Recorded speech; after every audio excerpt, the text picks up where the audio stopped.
Sam Bourquin Show.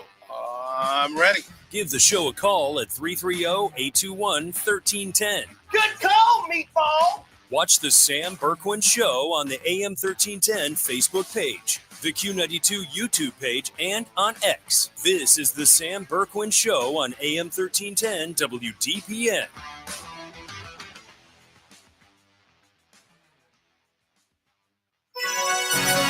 The latest news and the current Alliance area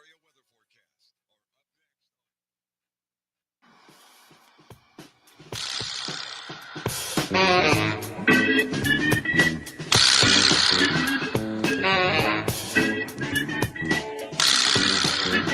Come on, Cavs. Gotta make it happen. Come on, Cavs. Gotta make it happen with your fast break action. Gotta make it happen. Just keep on coming on. Gotta make it happen. Come on, Cavs. Gotta make it happen. Come on, Cavs. Gotta make it happen.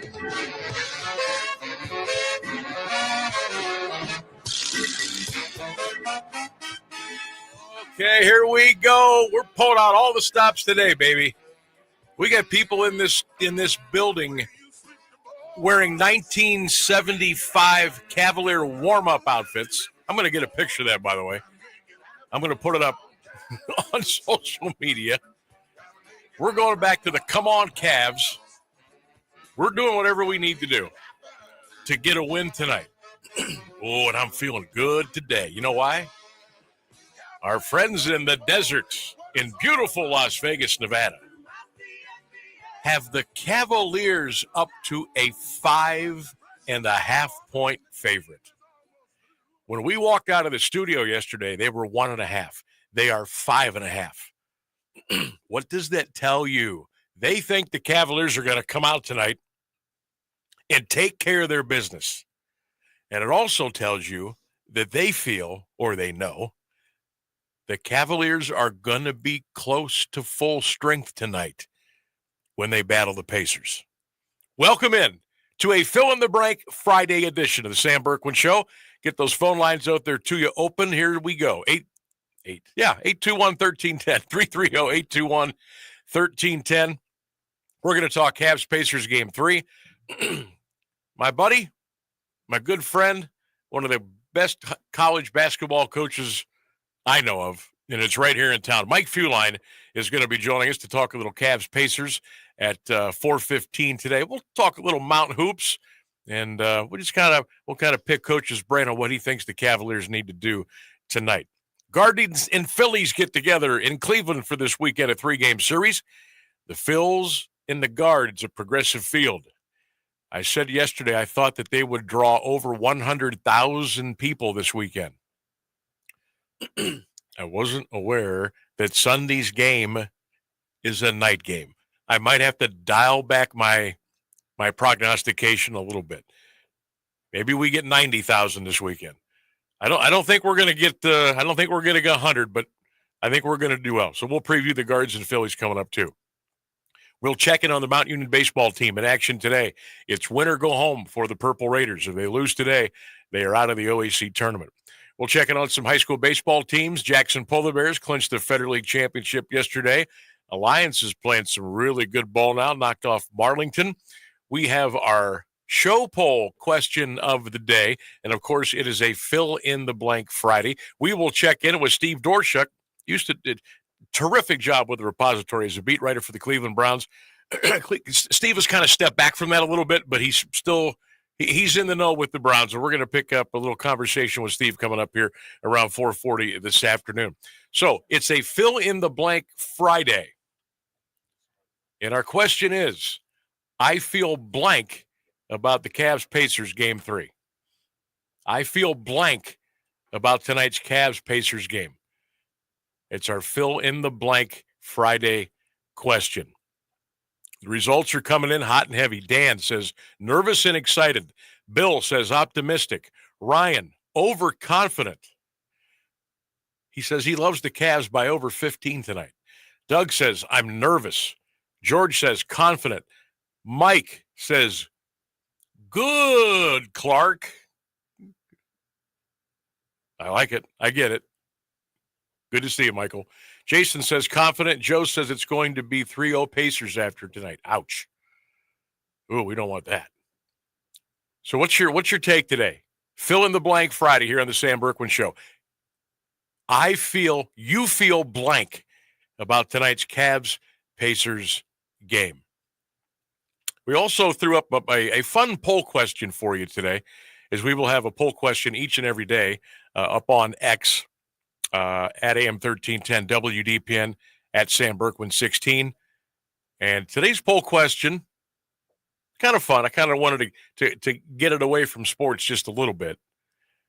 Today's poll question is, it's 2025. Your Friday nights now are A, wild, B, boring, C, intriguing, D, quiet. What are your Friday nights like now here in 2025? You may be 25 years old. You might be 35. You might be 50. You might be 60. You might be a little bit older. Go ahead and take that question at Sam Bourquin 16 on X or at AM 1310 WDPN. It's our poll question today. Now in 2025, your Friday nights are what? Wild, boring, intriguing, or quiet? So far, quiet is leading the way at 50%. Boring at 25%. Intriguing and wild are each 13%. So we got lots of stuff going on today. Be sure to become interactive with us on all of our social media platforms, AM 1310, WDPN. Also, you can check us out live. You can watch us live right now at the Q92 YouTube page. We're up there waving at you as we speak. Hello, everybody. And drop your comments there and let us know what you think of the show and how much you are enjoying us here Monday through Friday, 3 until 6 p.m. So lots going on today. Also, we will get into a little bit of the NBA draft lottery. Don't forget, that's coming up Monday. And we'll tell you who's got the best chance to get that number one pick in the NBA draft and who's got the best chance to get Cooper Flagg out of Duke University. We'll check in on the 2025 NFL schedule release. We'll get some parameters for that we're going to tell you about. We'll see what's going on with Coach Bill Belichick and his girlfriend. Oh, back in the news again down there in Chapel Hill. And, of course, we have this day in sports history. Well, a couple of dynamite things happened on this day in history. We'll have that for you right around 5:27 here on 1310 WDPN. So that's what's going on here today. Sammy B here, Ryan Rainsberg across the glass from me, and we are getting ready for a big show, a big Friday, and hopefully a big sports weekend. And hopefully when we come in here Monday, we will be talking about a Cavs-Pacers series that's tied at 2. Hopefully we'll come in here Monday and we'll talk about maybe the Guardians winning the weekend series against the Philadelphia Phillies.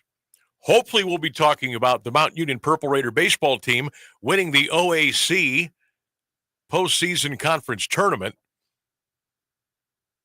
And hopefully we'll be talking a little bit about Brown's minicamp, rookie minicamp, that nothing bad happened. There was no crazy thing that happened.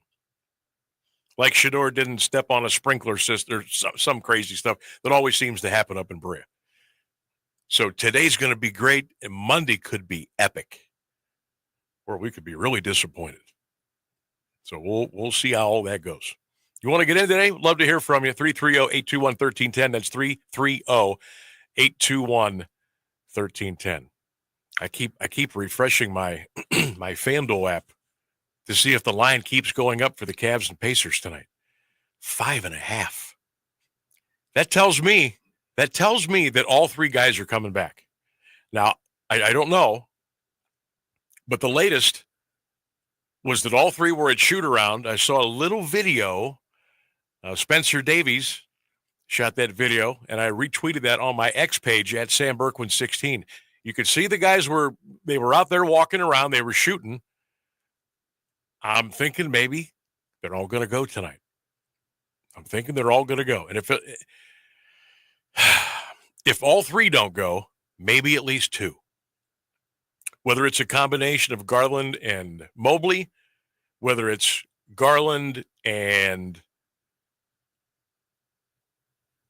who else has been out? My God, Hunter. Whether it's Hunter and Mobley, whatever, or it might be all three. I think they're all going to play tonight. So if we get two guys back, if we get three guys back, that's the first ace in the hole we've got. Second one is there's no way the Pacers are going to shoot 50+% from three-point range again. They're not going to do it. Okay? That's our ace in the hole, too. Number three, I think the Cavaliers are going to shoot threes tonight much better, and certainly better than the sub-30% clip that they have thrown up there the last two games. So that's three big areas that make me think tonight's going to be a good night. And who else knows what's going to happen? Maybe we'll have some guys come off the bench tonight now that are not thrust into the starting lineup because we might be a little bit more healthy. They'll be a little bit more rested. They'll come out and give us a good 7, 8, 9, 10 minutes for Coach Kenny. Do their thing. Go back to the bench. Starters will come back in. Maybe that's another ace in the hole we've got. So all of a sudden now we've got depth for game three that we did not have in game two.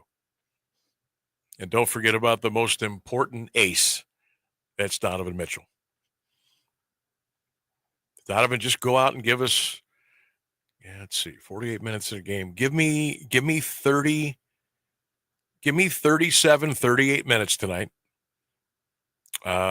Give me 34 points. Give me 4 or 5 assists. Give me a couple of rebounds. I'm good. And then the rest of the fellas, just do what you do. And I think we're going to get out of there tonight with a win. Rest up tomorrow. And don't forget now, Sunday's game is at night. Okay? It's an 8 o'clock tip on Sunday night. So you've got Saturday, a little bit of Sunday.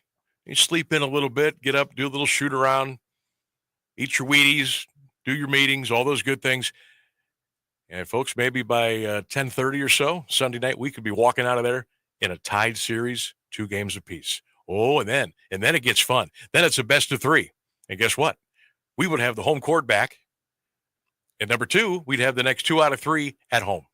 Now, I don't want to get too far ahead here, but I'm feeling good about tonight. I'm feeling good about the Cavaliers' prospect tonight in Indianapolis. 7:30 tip, and the game is on ESPN. All right? All right, we got lots to get to. Let's step out. Phone lines are open, 330-821-1310. That's 330-821-1310. Give us a ring. We'll talk Cavs Pacers. A lot of good stuff coming your way. It's a Fill in the Blank Friday right here on the Sam Bourquin Show, 1310 WDPN. Music and intelligence for your life. No matter what anybody tells you, words and ideas can change the world. I'm John Tesh, and we couldn't be happier about bringing you intelligence for your life every day. We have a room full of researchers gathering the information and ideas you need to make your life simpler and better, and to make you the smartest person in the room.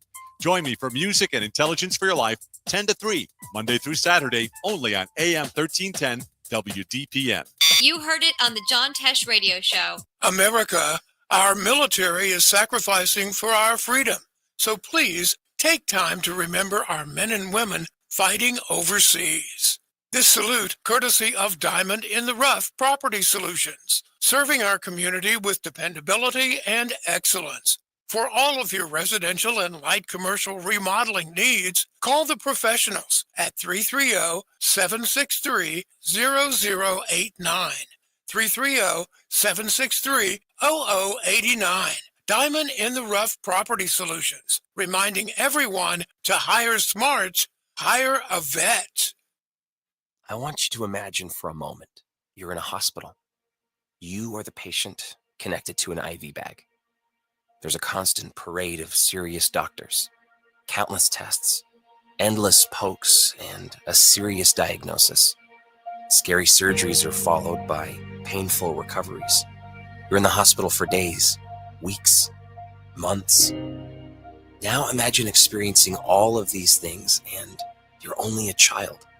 This is why Starlight exists. To bring happiness to hospitalized children through programs that help kids cope, build resilience, bolster confidence, and change their outlook. Programs like gaming, virtual reality headsets, toy deliveries, radio flyer wagons, and cozy hospital gowns are just a few of the ways Starlight eases a child's hospital stay. Because happiness matters. Visit starlight.org to learn more. You're listening to the Sam Bourquin Show on AM 1310 WDPN. We're back here on the program, 330-821-1310. Don't forget, you can always watch us on the Q92 Radio Facebook page. Okay. How we feeling? How we feeling today? Good? Not only is it a fill-in-the-blank Friday, it's a feel-good Friday here on the show today. Mr. Ryan, you feeling good today? Do I have to? Did you get a haircut today or yesterday? I did get a haircut today. See there, I noticed. No, I'm just messing with you. I feel good today. Today is a good day. Good Friday to be here. That's right. Want to wish all the moms happy Mother's Day. Absolutely. It's coming up here on Sunday. So yes, I almost forget every year. Make sure I feel really bad about it. Yeah, make sure you all are handling your business. Yep, Happy Mother's Day to all the moms coming up here. And it looks like Mom's going to have a beautiful day. Looks like it's going to be about 78 degrees and nothing but sunshine. So, good stuff. Now, how about this? I was talking to my wife last night, and my son was kind of walking in and out of the room, and, his ears prick up if he hears his name called, or if he hears something, what? What'd you say? Who? Huh? Okay. And, my wife says, so, whenever you get the so, ... you don't know what's coming. She goes, so my mother-in-law, said she wants to take me to the casino on Sunday. Huh. Okay. So apparently that's what's going to happen. I'm like, nope, no invitation, huh? Nope, no. Just going to be those two. So they're going to go up and they're going to have lunch and they're going to try their luck on the slots. I'm thinking this is going to run from like 10 a.m. until 6 p.m. or later. And then maybe we'll do a little Mother's Day, whatever, when she gets home. Give her some scratch-off tickets. Maybe we'll grab a bite to eat or have something ordered in or something. Maybe a flower. Yeah. So my mom wants to take me to the casino for Mother's Day on Sunday. Okay.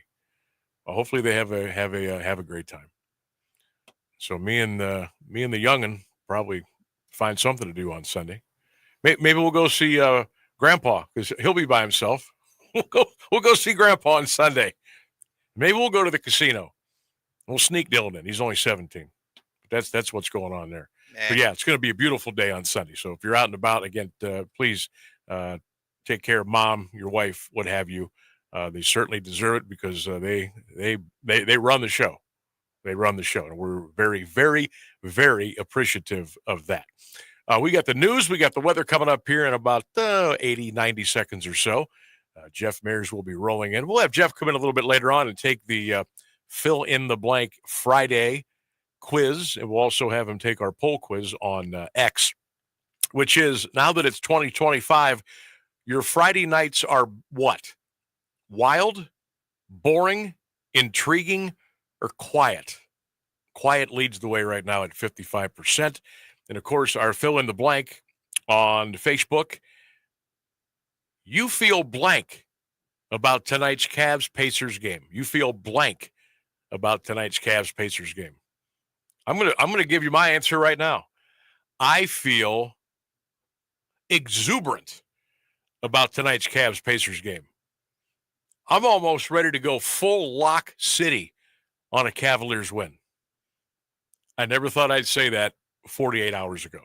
So we got all that coming up. We're going to check in with Mike Feuline, 4:15 today. Steve Dorshuk will talk some Browns with us at 4:40.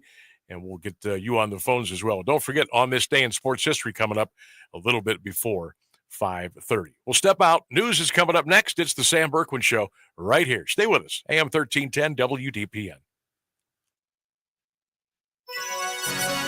Here's the latest news on AM 1310 WDPN. Good afternoon. It's 3:30. Air traffic control radar screens briefly went black at Newark Airport again early this morning. At a briefing today, White House Press Secretary Caroline Leavitt said federal officials are on it. DOT and the FAA are working to address this technical issue tonight to prevent further outages, as well as install new fiber from Newark Airport to Philadelphia. And the goal is to have the totality of this work done by the end of the summer. This is the second outage at Newark and the third time in the Northeast in the last 2 weeks. The first radar outage on April 28th led to hundreds of flights being canceled or delayed at the Newark Airport in the past 2 weeks after the FAA slowed down traffic at the facility to ensure safety. Congressman Josh Gottheimer blamed the problems on the lack of proper air traffic controller staffing and modern technology. U.S. Mideast envoy Steve Witkoff said ahead of a new round of nuclear talks with Iran this weekend that the Trump administration would not allow the country to maintain a domestic uranium enrichment program. That's the main criticism of the 2015 nuclear deal Trump left in his first term. In an interview published today in the conservative outlet Breitbart News, Witkoff said, quote, an enrichment program can never exist in the state of Iran ever again. That's our red line, end quote. In the talks, Witkoff said Iran had reiterated that it didn't want to acquire a nuclear weapon, something Iranian officials have said for years. Details have begun to emerge of how votes swiftly coalesced to make Pope Leo XIV history's first American pope. Freed from their conclave, cardinals began describing the hours and days leading up to the final ballot Thursday afternoon that brought Leo past the two-thirds majority needed. Many marveled that the Chicago-born Augustinian missionary in Peru reached the threshold so quickly, given the vast diversity of voters and the traditional taboo against a U.S. pope because of the secular power the country wields. Leo said today in his first mass that his election was both a cross to bear and a blessing. The most famous Muppet is now 70. ABC's Brian Clark has details. Kermit the Frog is giving the commencement address later this month at the University of Maryland. It's been 70 years since he debuted on TVs in the Washington, D.C. area. Well, I'm taking a course in visual thinking. It teaches you how to visualize your thoughts. What? That was Kermit in a later episode of Sam and Friends, a live-action puppet show created by then 18-year-old Jim Henson. It premiered May 9th, 1955. Brian Clark, ABC News. It's 59 degrees in Alliance at 3:32. This is WDPN News. I'm Jeff Mears. Now, the Alliance Area Weather Forecast from Mark Johnson on AM 1310 WDPN. Sunny skies and a little cooler than average highs today. 60 degrees on the way. Overnight clear and starry. Might see a little frost in spots. Our low 37. I am Mark J. Weather saying grab a sweater. This place has a pulse. You hear it in the canopy. Feel it in the ground. Life, fully illuminated, engulfs you. From the birds singing in the treetops above to the tiniest insects in the soil below, you take a deep, cleansing breath, filling your lungs with the essence of the forest. Now, imagine it's all gone. Healthy, life-giving forests reduced to nothing. No singing birds, no lush canopy, and water and food in short supply around the world. Time is running out to protect our forests, and without our love, they can and will disappear. It's our choice. Love it or lose it. Help protect our forests. Visit World Wildlife Fund at wwf.org/love. Teachers are dynamic leaders, shaping a new generation. They bring a variety of perspectives from diverse backgrounds, innovating how they teach to prepare students for our fast-changing world. Achieving this takes skill and expertise. They're tireless explorers, creatively discovering a universe of solutions, telling stories, experimenting, inspiring, mentoring, connecting cultures, and connecting with each other. Leading by example. Experience the unique joy of helping students thrive. Teaching is a journey that shapes lives. Are you ready to begin? Explore teaching at teach.org, a campaign supported by the U.S. Department of Education, Teach.org, and 1 million teachers of color. You're listening to the Sam Bourquin Show on AM 1310 WDPN. And we're back on the fill-in-the-blank Friday edition of the Sam Bourquin Show, 1310 WDPN. You can stream us as well, AM1310WDPN.com, and on the WDPN Facebook page and X page and the Q92 Radio Facebook page, YouTube channel. Okay. Oh, my goodness gracious. Just got an update from Rayfield Rogers Field over at Mount Union. Baseball season is over for now. I don't know if the Raiders will still get into the NCAA Division III tournament as an at-large team.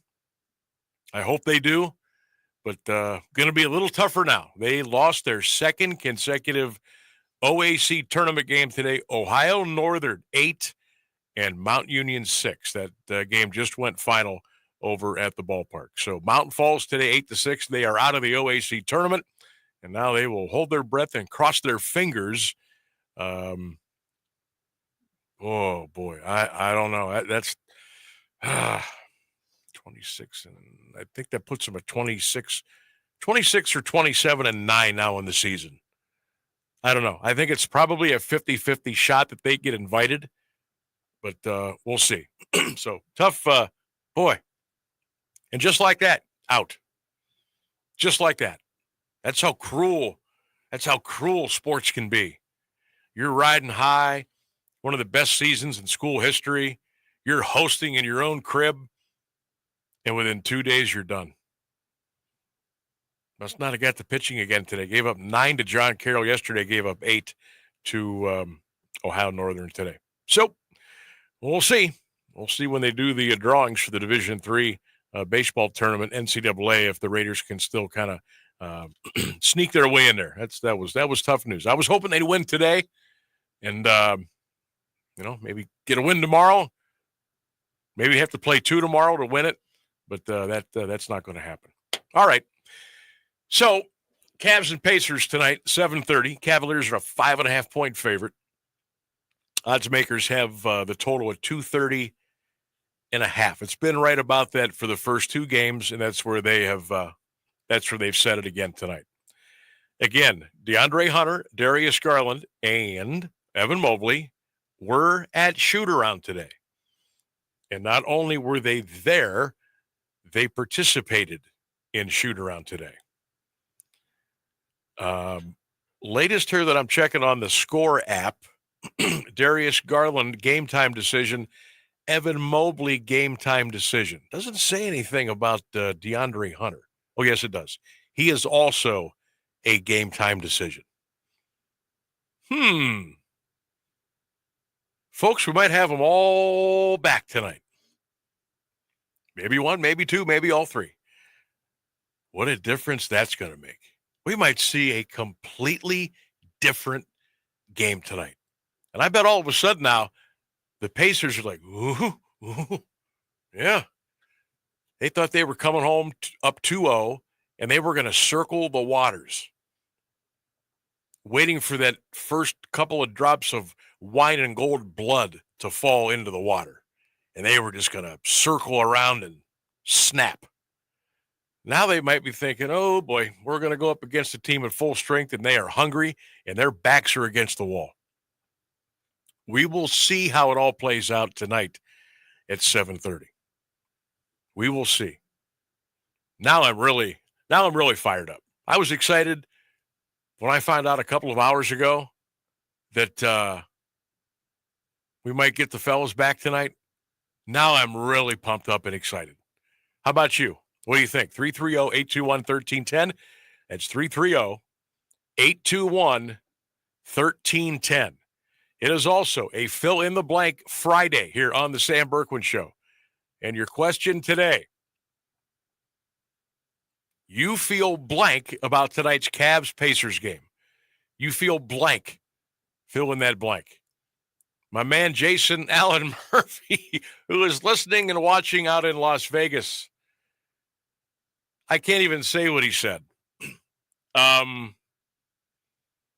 see. It rhymes with biddy. That's what he said. Come on, Jay. Tony Ramos. Good to see you, Tone. He says, I don't feel good. Jim Kincaid says he feels sick. Come on. I just gave you good news. I just told you we might have 3 guys back. And I'm feeling very, very upbeat, very exuberant was my word. And our last 4 people on Facebook are going down in the dumps. Come on. Let's turn it around here. Let's go. I gotta get a picture of Bevere. He's running around the studio somewhere. He's in the building. Oh, absolutely. They let him out of the house again today. I don't know how or why. I'm not sure why we allow him in our building either, but he's got this 1970s Cleveland Cavaliers warm-up suit. Yeah. And I'm going to get a picture. I'm going to ask him to give us maybe a little 5-second Cavs dance. And I'm going to put that up on social media so you can enjoy it. Now, he did shave off the 70s stash. So now it's just like curly, teased hair that's all over the place. But he shaved off and he got rid of the mustache. Because I told him, I said, you won't come in here tomorrow with that mustache. It's bad luck. Get it out. He actually listened. Couldn't believe it when he walked in today.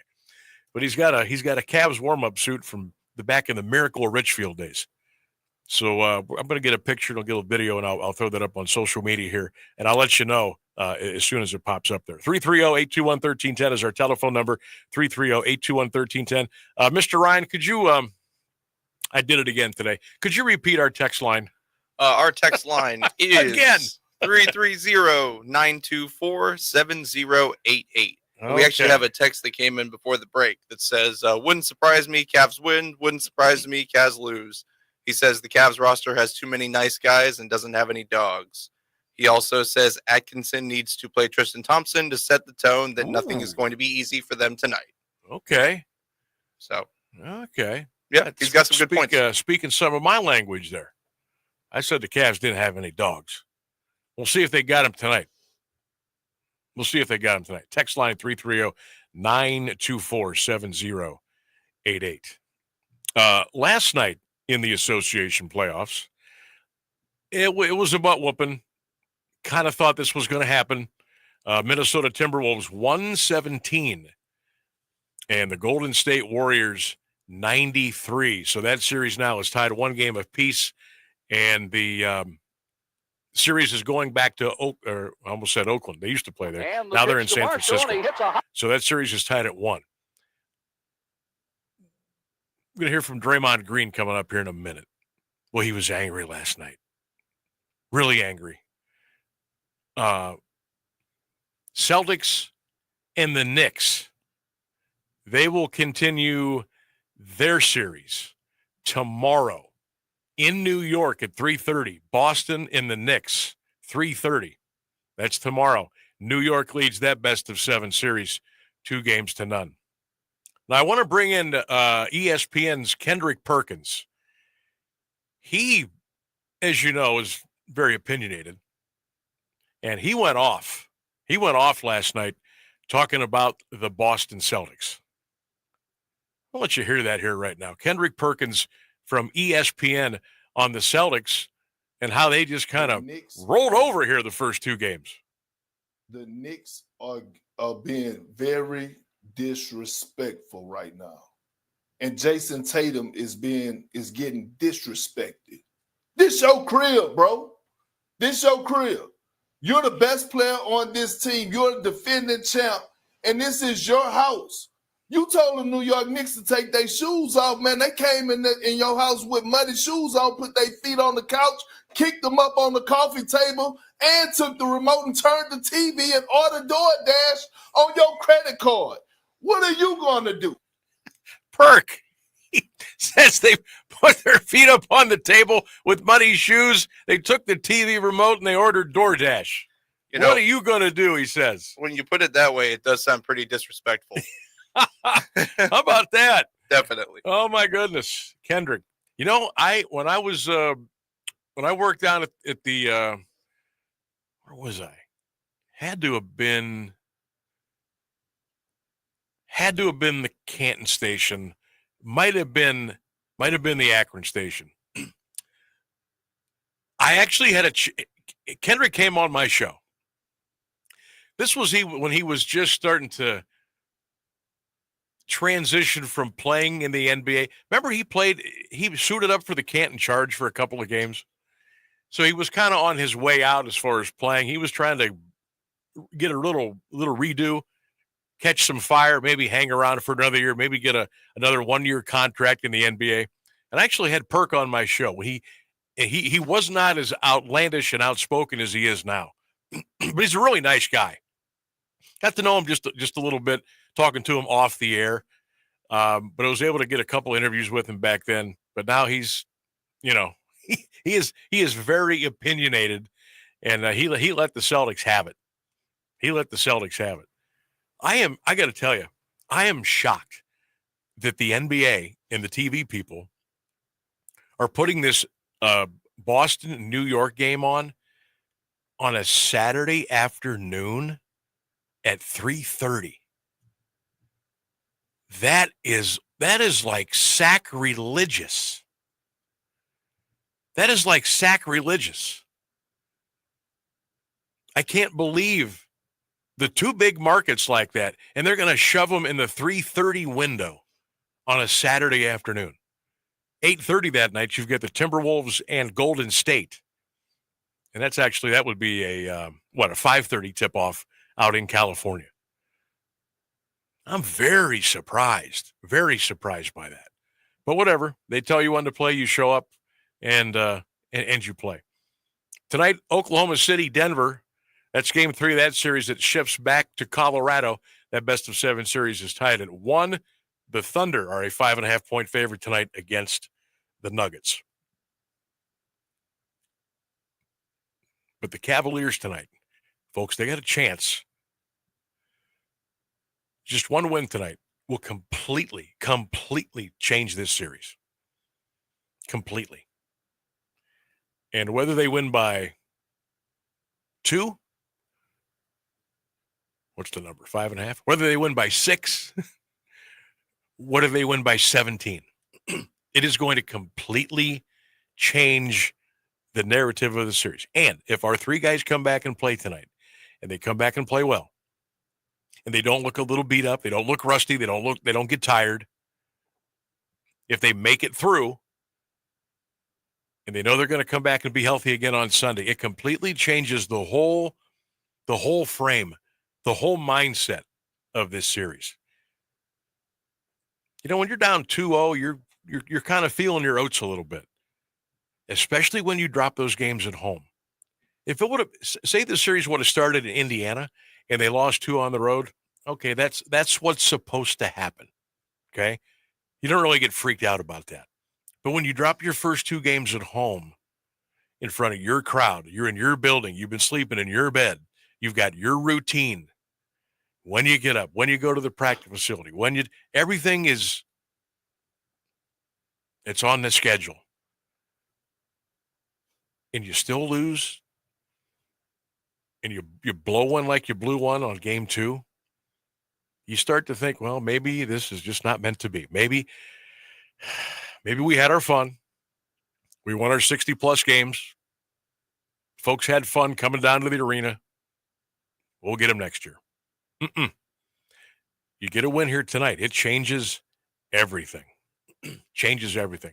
Changes everything with the team, the coaches, the fans, everybody in the building. Everything gets kicked up in a positive manner. You jump out of bed a little faster.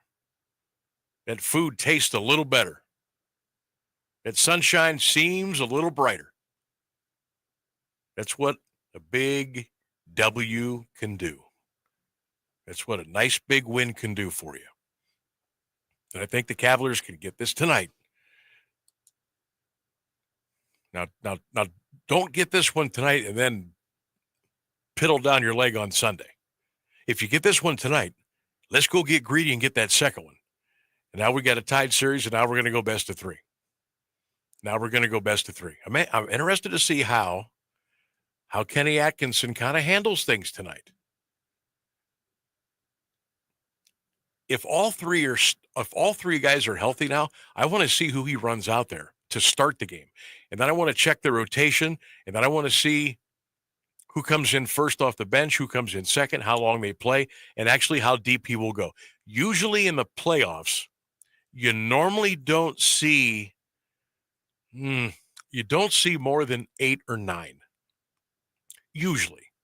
If the game is hanging in the balance and it's not a 50-point game and everybody and their mother gets in, if it's in the balance, or if it's 12 or under at that certain point in the game in the fourth quarter, and it's relatively close throughout the night, you usually don't see more than 8 or 9 deep. So I'm anxious to see how that all plays out tonight. Cavaliers right now averaging 121.9 a game. Pacers are scoring 117.4. Cavaliers field goal percentage as of today, 49%. Indiana is 49%. 3-point shooting, Cavaliers 15.9 rating, Indiana 13.2. The percentage, Cavaliers 38% from 3, the Pacers 37% from 3. Field goal percentage, or free throws, about a wash. Cavs 77.6, Indiana 78.9. Cavs out rebounding by about 5. Cavaliers offensive rating 122.7. Defensive rating is 113.1. That needs to get better. That needs to get better. Cavs gave up 120 in game 2. Gave up 120. You can't give up that much tonight. Now, I think we'll score it tonight. I think we'll score it. I like us to go around 115, 118. How does a 118, 110 game sound? Walk out of there with a win. Does that sound pretty good? I kind of like that. How are we feeling? Cavs fans, 330-821-1310. You can text the show at 330-924-7088. It is our Fill in the Blank Friday on our social media platforms. Your question is, fill in the blank. I'm feeling blank about tonight's Cavs-Pacers Game 3. I'm feeling blank about tonight's Game 3. Let us know how you're feeling tonight. Kate says anxious. Melvin, optimistic. George, sure of a win. Mike says, I feel good about tonight. Pam says, I'm scared to death and I'm sick. Pam, I hope you feel better. All right. 8 minutes until the top of the hour. We'll step out for a bit. We'll come back and get you to the top. Phone lines again are open for you. 330-821-1310. Beautiful Friday. Beautiful Friday. Let's enjoy it together here. AM 1310 WDPN. It's the Sam Bourquin Show. Stay with us. When I smoke weed, I get lost in the music. I like to isolate each instrument. The rhythmic bass, the harmonies on the piano, the sticky melody. Hey, careful, babe. There's someone crossing the street. Sorry, I didn't see him there. If you feel different, you drive different. Don't drive high. It's dangerous and illegal everywhere. A message from NHTSA and the Ad Council. Get on board. The water is open. It's time to go boating and fishing and leave stress in our wake. Feel the wind as we ride and a fish on the line. Reel in our first catch and feel the sun at our backs. It's get out on the water season. It's time to get on board. Find out where to get on board near you. Visit Take Me Fishing and Discover Boating to learn more. And please recreate responsibly. Get on board. Get on board. Of all the ways to get ahead in life, we're one of them. And we're legal. The John Tesh Radio Show. I'm John Tesh, and we couldn't be happier about bringing you intelligence for your life every day. We have a room full of researchers gathering the information and ideas you need to make your life simpler and better, and to make you the smartest person in the room. You're just trying to be better. We're just trying to help. The John Tesh Radio Show. Join me for music and intelligence for your life, 10 to 3, Monday through Saturday, only on AM 1310 WDPN. It's intelligence for your life. Hey, Max, you look absolutely dashing in that purple tie. Ready to harness the world? You bet, Daisy. I'm ready as I'll ever be. And might I say, your purple tie really pops with your vest. Thanks. I almost went with a cape, but didn't want to come across as pretentious. Nonsense. Anyone in our line of work should rock a cape. You might be onto something, Max. Phew, so here we go. First day on the job. We've got this, right? Right. Don't forget, we both graduated from Dogs Inc. with honors. Which means I can guide my human around a busy city with ease. And I can give my human a restful night. I hope my human is kind and loving. And I hope mine likes wet kisses and zoomies. Ready to make a difference? Born ready. Let's go. Discover how extraordinary dogs like Daisy and Max change lives at no cost to the recipients. Visit dogsinc.org. You're listening to the Sam Bourquin Show on AM 1310 WDPN. Don't forget, we're going to talk with Mount Union head basketball coach Mike Fuline. Going to join us at 4:15. We'll break down the Cavs Pacers a little bit, talk a little Mount Union off-season hoops. Love talking to Coach Mike. Love Mike, period. He'll be coming up at 4:15 today. Browns minicamp opens today. We'll check in with Steve Dorshuk of the Repository. We'll kind of take a couple of steps back and review the draft picks and where he thinks the Browns are headed here the next 2 to 3 years. And we'll ask Steve about the stadium issue going on up in Cleveland as well. Mount Union baseball team is done. They're out of the OAC tournament. They lost today to Ohio Northern by the score of 8-6. Now they got to cross their fingers and hope that they get an at-large bid to the NCAA Division III college baseball tournament. So tough news over today at Rayfield Rogers Field. Our poll question of the day at Sam Bourquin 16 and at AM 1310 WDPN. It's 2025. Your Friday nights are A, wild, B, boring, C, intriguing, and D, quiet. That's our daily poll question on X. Go check that out. So far, quiet leads the way at 54%. Boring is next at 31%. And then intriguing and wild are each coming in at 8%. So let me see. Let me do my Catholic school math here. 85% of you, your Friday nights are boring/quiet. Well, we got to fix that. We got to fix that. We're going to get an AM 1310 party bus together some night, and we're going to go out and have a good time. What do you say? Rainsburg, what are your Fridays like? Now, you're a lot younger than me. Oh, but what are your Friday nights like once you exit the building? Now maybe compared to what they used to be. Yeah, no, there's a very fine line between boring and quiet, and I definitely fall on either side of that line depending on the Friday, depending on how, hectic the work day is. So sometimes boring and quiet's kind of exactly what I want on a Friday when I come home. So I get it. I get it for a lot of people. If you work on Friday, sometimes you want Friday to relax, then Saturday and Sunday are for fun and intriguing. Interesting. Now, when I tell people that you are younger than me, I don't know how old you are. I'm going to guess 30. Yeah, I am 30. I'll be really 31 this year. Yes. Wow. So you should be out and about getting in trouble. No, I did that when I was 20. Oh, okay. No, 30-year-old me is a lot more responsible than 20-year-old me. Well, that's good. That way I can count on you. I can count on you to be here every day. Yes, absolutely. At least Monday through Friday. Absolutely. Okay. Well, that's good. Yeah, I had you pegged as right around 30. I wasn't sure. Well, that's good. I sometimes fear that I look much older than 30 or so. That's good. You're lucky. You look the same with or without a hat. Oh yeah. Sometimes that can really ruin it can make it tricky if you're trying to get, like, if you're the carnival barker at the county fair and they play that game, they try to guess your age or guess the date of your birthday. I used to trick them all the time because obviously I've got very little hair left. Exactly. And I'd slap a hat on up there a little bit and just try to look a little bit more excited about life. I won prizes like it was my job. This is, oh, you're not. Oh, yes, I am. Yes, and I would trim off the goatee because it has a little like salt and pepper gray in it. Absolutely. I would shave that off before I would go, maybe look even younger.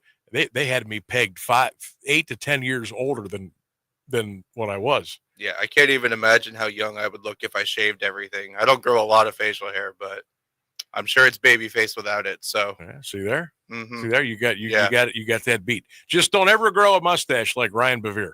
Oh no, I have a mustache like Bevere. It just looks good. Like I'm afraid that like birds might try to make a nest in that mustache. That is the worst part about having a bigger mustache. You're always biting it. We need to calm that baby down. Yep. All right, Jeff Mears is coming up. He's a cool guy. He's coming up with all the news. We got the weather.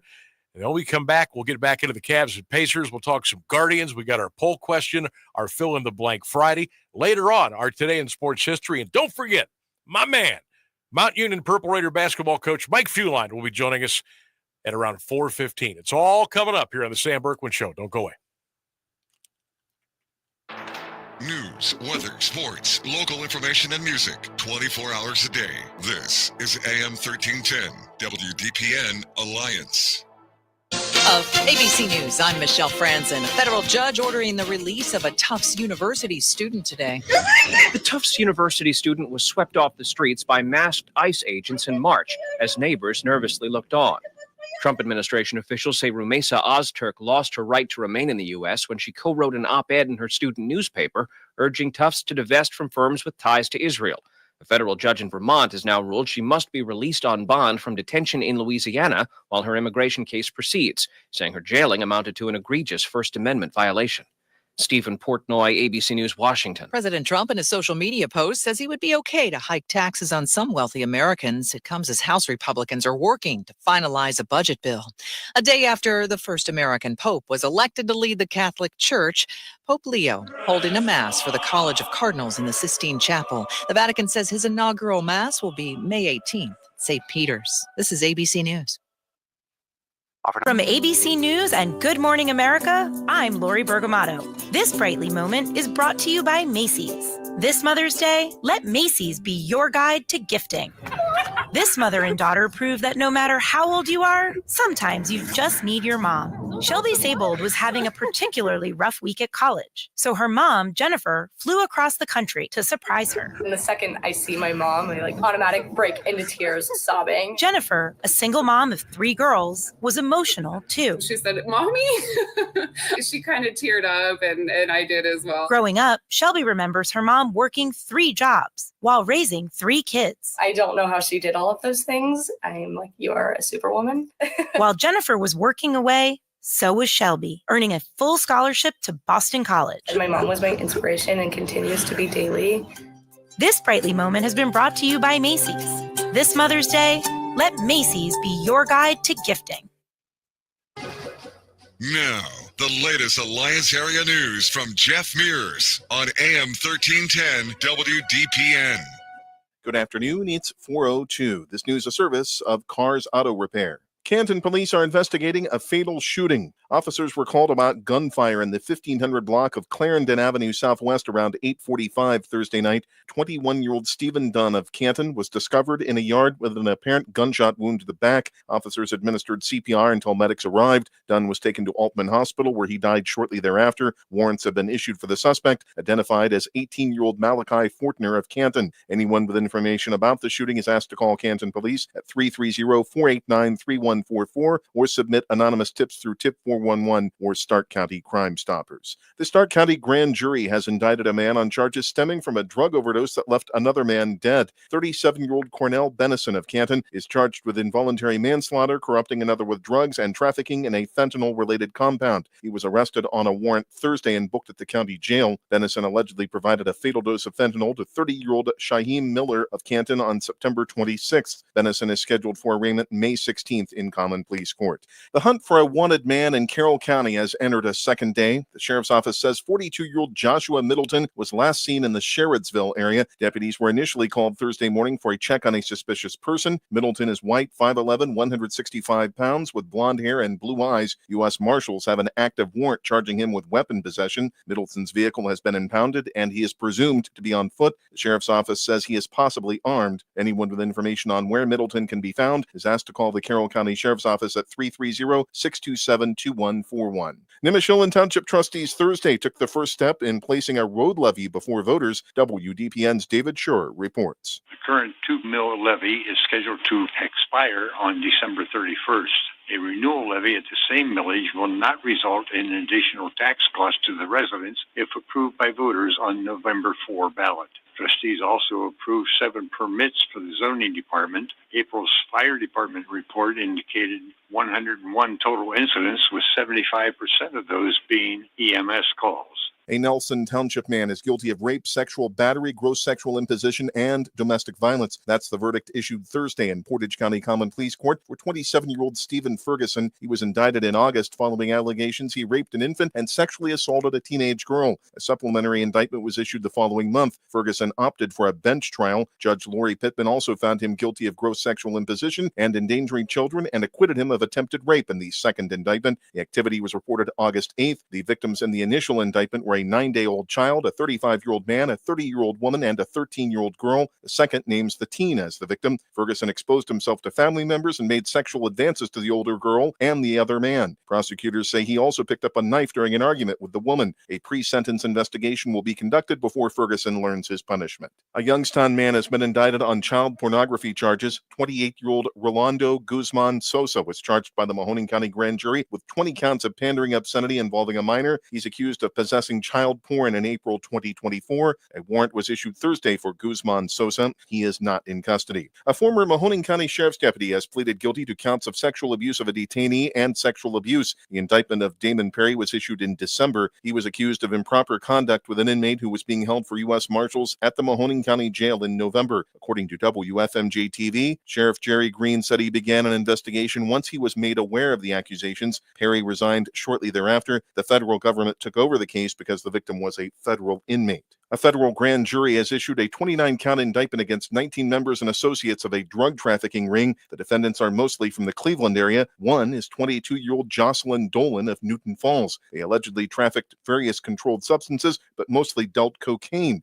The activity occurred from October 2023 to last December. While the ring was based in Cleveland, it operated throughout Northeast Ohio and as far away as Fort Bragg, North Carolina. It also attempted to infiltrate the Ohio prison system. Authorities seized thousands of dollars in cash, as well as cocaine, meth, fentanyl, and multiple illegally possessed firearms during the investigation. The discovery of a mating pair of bald eagles at Chenango River Lake means some camping areas are off limits. The U.S. Army Corps of Engineers Pittsburgh District will temporarily close some campsites at the lake beginning today. Biologists recently observed the eagles with at least one eaglet in the pine loop of the campground between campsites 106 and 108. In compliance with federal wildlife laws, the Corps will implement a 330-foot buffer around the active nest. Rangers and biologists will monitor the nest weekly. The buffer zone affects 154 reservations across 58 campsites. Those with reservations at impacted campgrounds will receive full refunds. It's 60 degrees and Alliance at 407. This is the local edition of WDPN News, a service of Cars Auto Repair, Cars with a K. Schedule your appointment today by calling 330-821-3100. I'm Jeff Mears. Since 1996, Kale's Auto Repair Service, Cars with a K, has been the trusted auto repair shop in Alliance. With over 80 years of experience in Stark and Mahoning County, their team provides high-quality auto care and customer service. They offer a range of services from preventative maintenance to engine repair, AC service, and more. The shop features 10 bays, state-of-the-art diagnostic tools, and mechanics ready to get your car on the road again. They accept all makes and models, ensuring top-notch service for every vehicle. Open Monday through Thursday, 8 to 5 p.m., and Friday from 8 to 11 a.m., Schedule your appointment today by calling 330-821-3100. Here's Mark Johnson's forecast on AM 1310 WDPN. This WDPN weather is brought to you by Canterbury Villa of Alliance, where your loved ones become family. Schedule a free visit today by calling 330-821-4000. For the afternoon, might need a little sweater. It's going to be cooler, 60 degrees for the high. Bright sun, though, all day long. Overnight, clear and starry and cold, 37. Can't rule out a little bit of frost. I am Mark J. Weather. Have a great Friday. Send your loved ones to a place that cares and a place that they can trust. They'll find a place that feels like home at Canterbury Villa in Alliance. They will provide the highest level of care to their residents when it comes to skilled nursing, rehabilitation, long-term care, and Alzheimer's care. At Canterbury Villa, your loved ones become family. Located on Freshley Avenue, schedule a free visit today by calling 330-821-4000 and ask for Samantha Nutter. At Canterbury Villa, they walk the talk. Got big dreams of a better career? Whether you're looking to learn new skills, land your next job, or refine your resume, Ohio Means Jobs, Stark and Tuscarawas counties is here to help you turn that daydream into your day job. We will provide everything you need to succeed, from resume assistance to job search guidance and everything in between. Call us or visit our website at omjwork.com to learn more, because your future is closer than you think. Hunter Lift in North Lima salutes America's armed forces and military veterans for the sacrifices they've made. Our troops are fighting to defend our country. We honor our warriors for their dedication and bravery, as well as our veterans and those who have given their lives, America's true heroes. This message from Hunter Lift, South Avenue in North Lima, specialists in below-the-hook lifting devices and material handling solutions. Call 330-549-3347. Live from the AM 1310 WDPN studio, it's time for live and local sports talk. It's the Sam Bourquin Show. I'm ready. Give the show a call at 330-821-1310. Good call, meatball. Watch the Sam Bourquin Show on the AM 1310 Facebook page, the Q92 YouTube page, and on X. This is the Sam Bourquin Show on AM 1310 WDPN.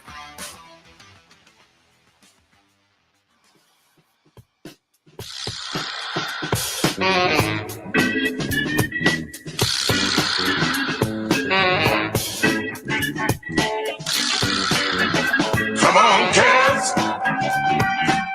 Gotta make it happen. Come on, Cavs.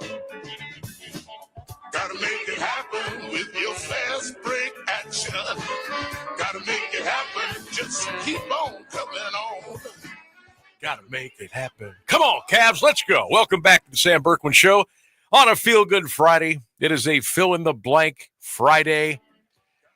AM 1310 WDPN streaming live. AM 1310 WDPN.com. You can watch us, listen to us on the WDPN X page, the Facebook page, and, of course, the Q92 Radio Facebook page, YouTube channel. Okay, let's go. Let's go. Come on. Going to be healthy tonight. We're going to shoot the three. We're going to defend the three. We're going to get it together. We're going to get it together tonight. Let's go. Get me on a plane right now. I'm going to that field house. Let's go. Oh, gosh. You know what? I love it. I still love that I get this fired up and excited after all these years. Never gets old. Playoff hoops, a team that you love, a team that you followed since you were old enough to say the word Cavs. I love it. We're down 0-2. I feel good today. You should too. You should too. How do you feel today? Don't lie. You a little nervous, a little tepid, a little anxious? Are you exuberant like me? Are you happy? Are you sad? Are you sick? Are you emotionally distressed? How you feeling today? Cavs Pacers game 3 at 7:30 tonight. Let's talk about it. 330-821-1310. That's 330-821-1310. Feeling good. DeAndre Hunter, Darius Garland, Evan Mobley all participated in shoot-around today. They were all there. Let's go. 7:30 tonight. We're down 0-2. Let's get it. Let's get this one tonight. Let's rest up tomorrow.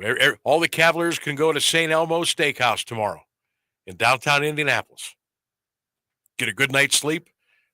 Rest up a little during the day Sunday. Come back at 8 o'clock. Get that one on Sunday. Come home 2-2.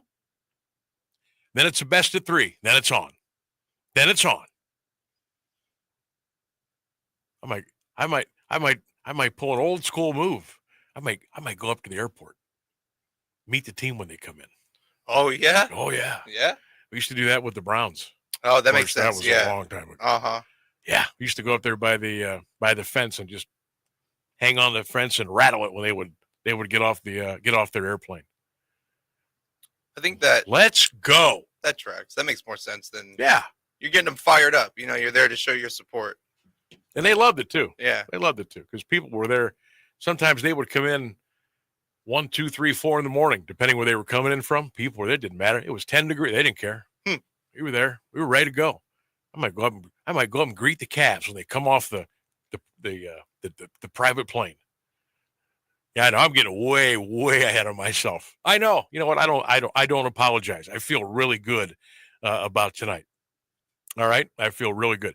Mount Union head basketball coach Mike Fuline is going to be joining us here in just a minute or two. I texted Mike today, said, hey, I got a couple of quick questions for you.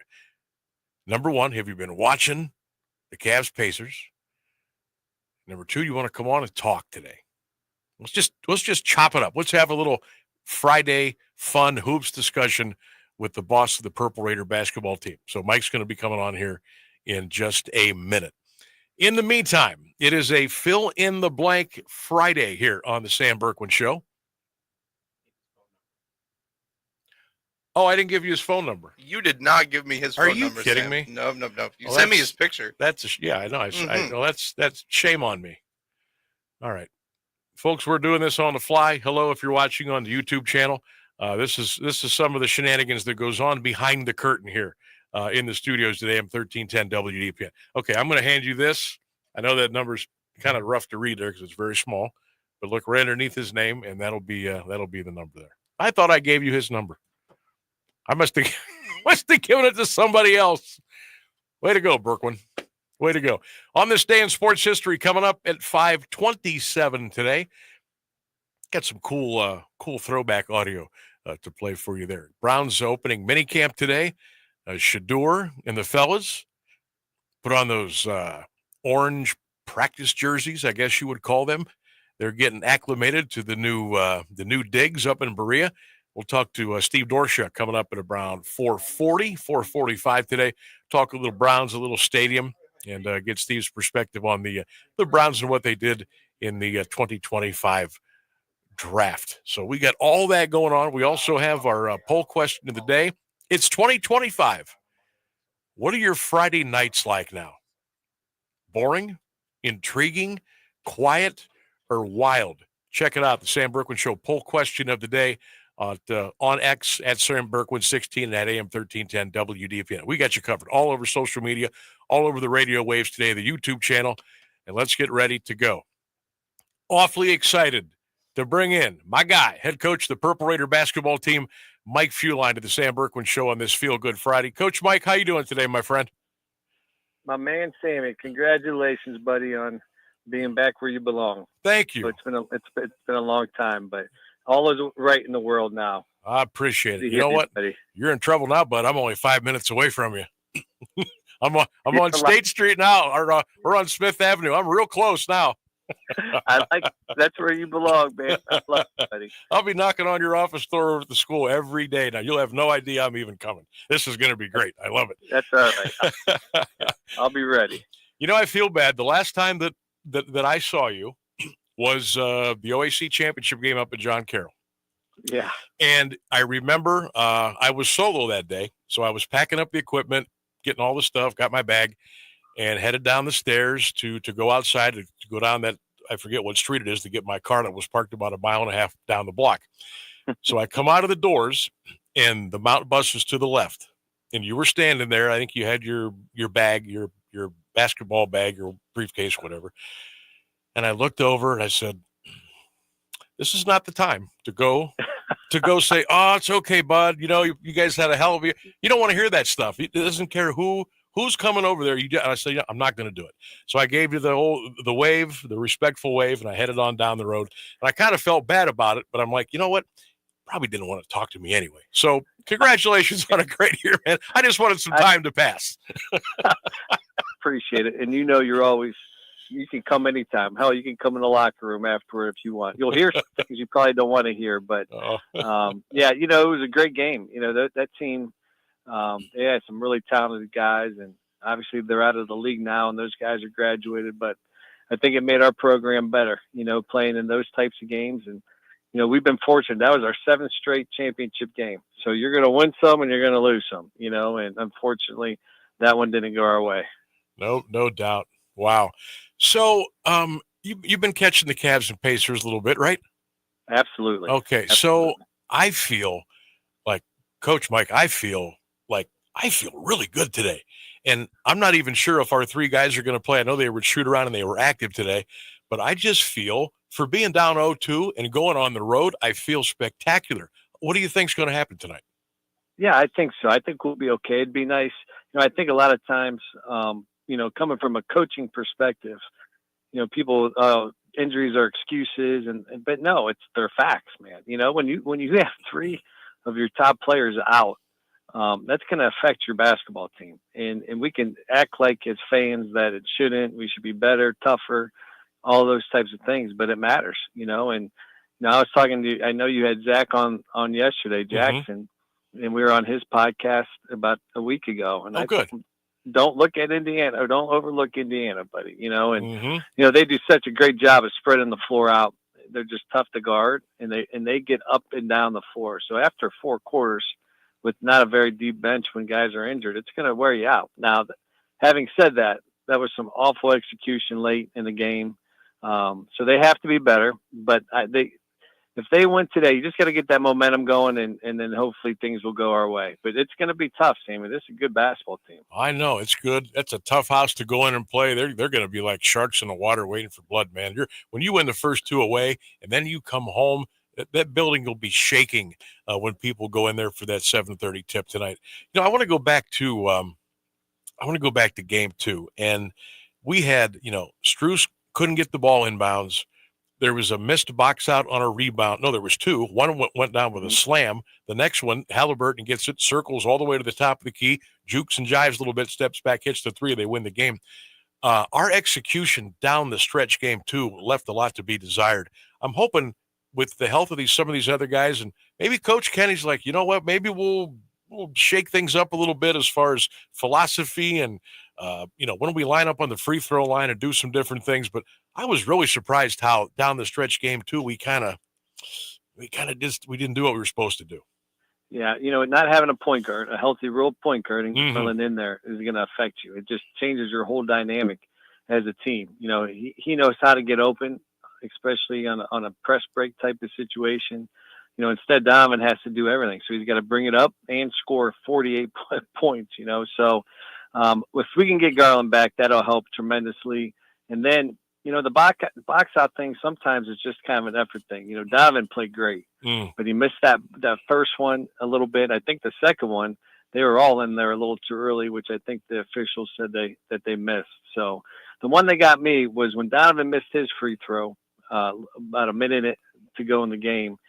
He got the offensive rebound, and he's such a smart, good player, but he went right back up with it and got blocked, and it got them in transition instead of, he just kind of dribbles that back out and make them guard you and maybe probably foul, just so many little things. But that's what makes basketball great. I mean, as a coach, that's why my hair is now turning gray. But, that's what makes it a great game, because you're never out of it. ESPN has that predictor. It was 98%. 98%, Coach. Yeah. The Celtics and the Knicks, 99%. It just doesn't matter. I mean, you have to finish games. And I think we're obviously capable of that. And I'm excited, optimistically excited for tonight's game. There was a stat I read on ESPN StatCast on the day after we lost game 2. And when a team is down with under 50 seconds to go by 7, it's like 3 in 1,316 that they're going to come back and win. Like it's a 0.008% of a chance, and somehow they found out. So you just never know. You got to play till there's no time on the clock. But I'm telling you what, tonight, and especially, I don't know what to expect, Mike. If Darius comes back, he's got the turf toe. If DeAndre comes back, he's got the torn ligament in his shooting thumb, and of course Evan with the ankle. What should we expect tonight if these guys are able to come out and give it a go? How long do they play? What kind of positions do you try to put them in? How does that work? Yeah, that's a great question. I think the biggest one is Garland, right? I think he just gives Donovan Mitchell a break a little bit, even on the floor. When you have to bring the ball up the floor every single possession and then have to score and be the leader offensively, that will wear you down, and you can see it in his body. So I think getting Garland back, and even one of the other two at 80% is just going to help steal minutes. Even if they're on a kind of a strict minute, situation, I still think that eventually, then when the backups do come in, they're more effective. You're not relying on your 7th, 8th, and 9th guy to finish games. Now you're relying on your top guys to finish the game. So, at the end of the day, though, Sammy, you just got to be a little tougher. You got to figure out a way to win the game. That's it. Because if you don't, then night, man, it's gonna be brutal. You got to win this one. You got to win this one. If you can steal 2, then we're in really good shape. But you got to win this one, and then with the chance of coming back home. You come back 2-2, Coach. Now it's a best of 3, and you got 2 in your building. You're feeling a lot better. You're really a little healthier. But and that's what I was trying to tell Zach. Like and it's in any sport, but especially in basketball, it's one turned ankle away from just nightmare. We've been through a lot of tournament runs, you and I together. And you just got to have some fortune. You got to have the bounce. Go your way. Stay injury free, illness free. All those things have to line up to have a true chance to win a championship. You're right. Talent, luck, you know it. Every day is a roll of the dice, and you hope it comes up good. Head coach of the Purple Raider basketball team, the best around, Mike Feline, our guest here on the Sam Bourquin Show on 1310 WDPN. So it's off season for you. So what's the Mount Union basketball program up to during these months? Then I want to ask you about you got a satellite camp coming up at Jackson here in late June. So what's going on there? Yeah, that's what we're just kind of planning on our shootouts. We've run a shootout for my 14 years every first Saturday in June. This year it's actually the second weekend. So we'll have 75 high school teams coming up there and playing. It gives us a great opportunity to watch players, but more importantly, to see friends. I know so many of these high school coaches, and for them to come on the campus and spend the day with their basketball teams has always been fun, an ideal situation for all of us. We get a sneak peek, into what some teams may have.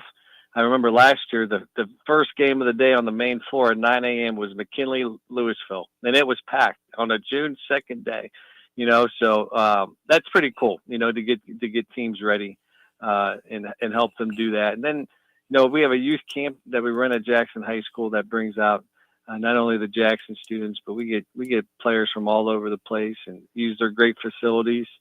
Have a chance for them to meet our players, and our players put them through workouts. So it's a fun time of year. I've been doing this for almost 30 years, bro, in some way, shape, or form. And we've had a camp every single summer. It's just part of your DNA. And I think it's some families look forward to that, sometimes just to get their kid out of the house, but at other times to obviously go compete against other people. Yeah, 30 years. Wow. I'm telling you, that's, hey, standing ovation for that. That's something in itself right there.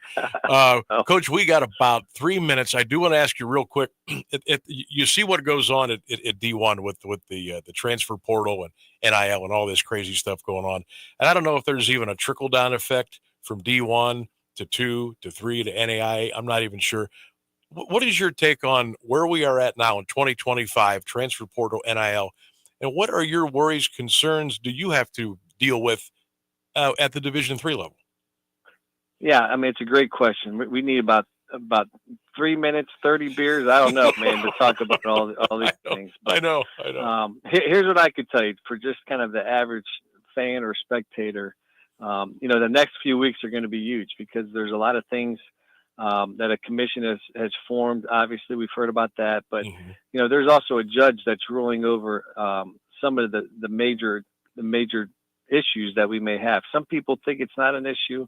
I think nobody wants to hear from a coach whining and crying, especially the ones that make millions of dollars. But there is still a purity to the game, and these players should get paid. There's no doubt about it. But you just have to trust me on this. Just knowing a lot of people who are at the highest levels. I mean, it's not even kind of coaching or recruiting anymore. You just have to have the highest bankroll. So they spend 90% of their time trying to raise money, not being with their team. They're with donors.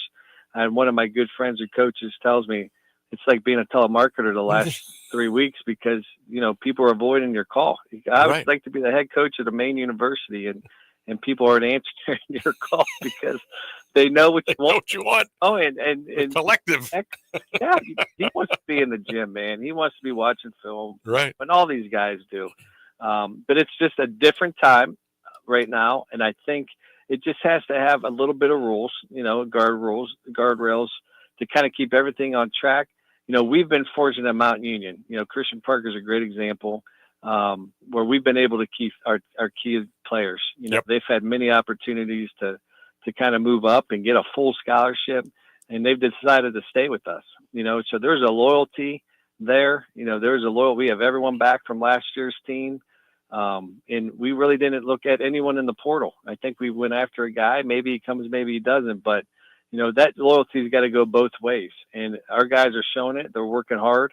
We love our freshmen that are coming in. So, we kind of keep it the old school way and hope in some way, shape, or form it kind of goes back to a little bit of normalcy. I don't think it'll ever be, and nor should it be the way it was. I mean, these players should be getting some compensation. But when you're talking about $2-3 million over, an 8-month season, that's pretty significant stuff, man. What's going to happen, Sam, is at some point donors are just going to get worn out. There's really no return on the investment. You know what I mean? So You're right. it all will start fizzling out, and then we'll have to figure out what else to do coming up. But big few weeks coming up for the NCAA. Well, we wish you nothing but the best. I appreciate you like heck coming on today. Best to the Few Line family. Have a great summer. We'll bug you here down the road and have a great weekend. All right. I look forward to it, buddy. Congratulations, and I'll see you here soon. You got it. There he is, Mike Fewline, the best head basketball coach at Mount Union. All right, we got to take a break. News at the bottom of the hour. The Sam Bourquin Show continues on the other side. Stay with us. Now, the latest area news on AM 1310 WDPN. Good afternoon. It's 4:30. A federal judge has ordered the release of a Tufts University student from Turkey whose visa was revoked by the Trump administration for something she wrote last year. ABC News national correspondent Stephen Portnoy reports. The Tufts University student was swept off the streets by masked ICE agents in March as neighbors nervously looked on. Trump administration officials say Rumeysa Ozturk lost her right to remain in the U.S. when she co-wrote an op-ed in her student newspaper urging Tufts to divest from firms with ties to Israel.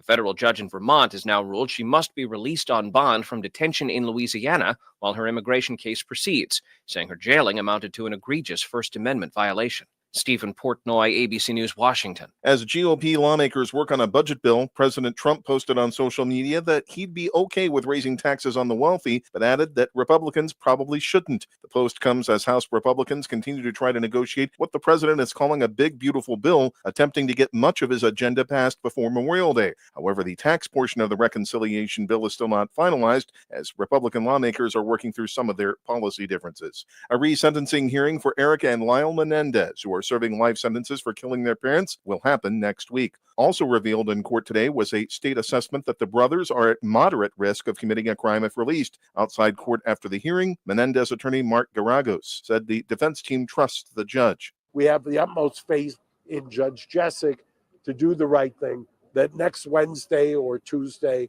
that they will be resentenced, and hopefully they will then go back to where they belong, which is where their family and everybody else. American Cardinals say they are excited that one of their own is taking the helm as Pope. Pope Leo XIV is originally from Chicago and graduated from Villanova University near Philadelphia. Cardinal Joseph Tobin, who serves the Archdiocese of Newark, New Jersey, tells reporters in a news conference today that it was good that the Cardinals had plenty of time to socialize before voting. I think if the conclave was limited simply to the conclave, then it would have been an even greater struggle. However, there were these 2 weeks following the funeral of Pope Francis where there was a daily and intentional getting to know you. Meanwhile, Leo said today in his first Mass that his election was both a cross to bear and a blessing. It's 59 degrees in Alliance at 432. This is WDPN News. I'm Jeff Mears. Meteorologist Mark Johnson has the latest forecast on AM 1310 WDPN. Sunny and mild for your Friday afternoon. 60 degrees expected high. Overnight clear, starry, and frosty with a low near 37. I am Mark J. Weather saying have a great Friday. You've always enjoyed an active lifestyle, hiking with family, resort vacations, the occasional trip to the spa, and nights out with friends at your favorite restaurants. You want and need your lifestyle to follow you into your retirement years.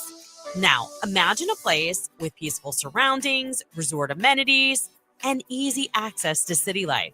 It's just around the corner at Copeland Oaks. Copeland Oaks has earned a reputation as more than a retirement destination, but also a place to call home.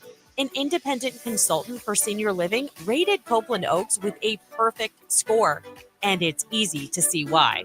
Maintain your lifestyle on the beautiful Copeland Oaks campus with all the amenities you love, and if you need it down the road, assistance is there. Keep living your life to its fullest at Copeland Oaks, your all-inclusive senior living resort. Visit CopelandOaks.com for more information. That's CopelandOaks.com.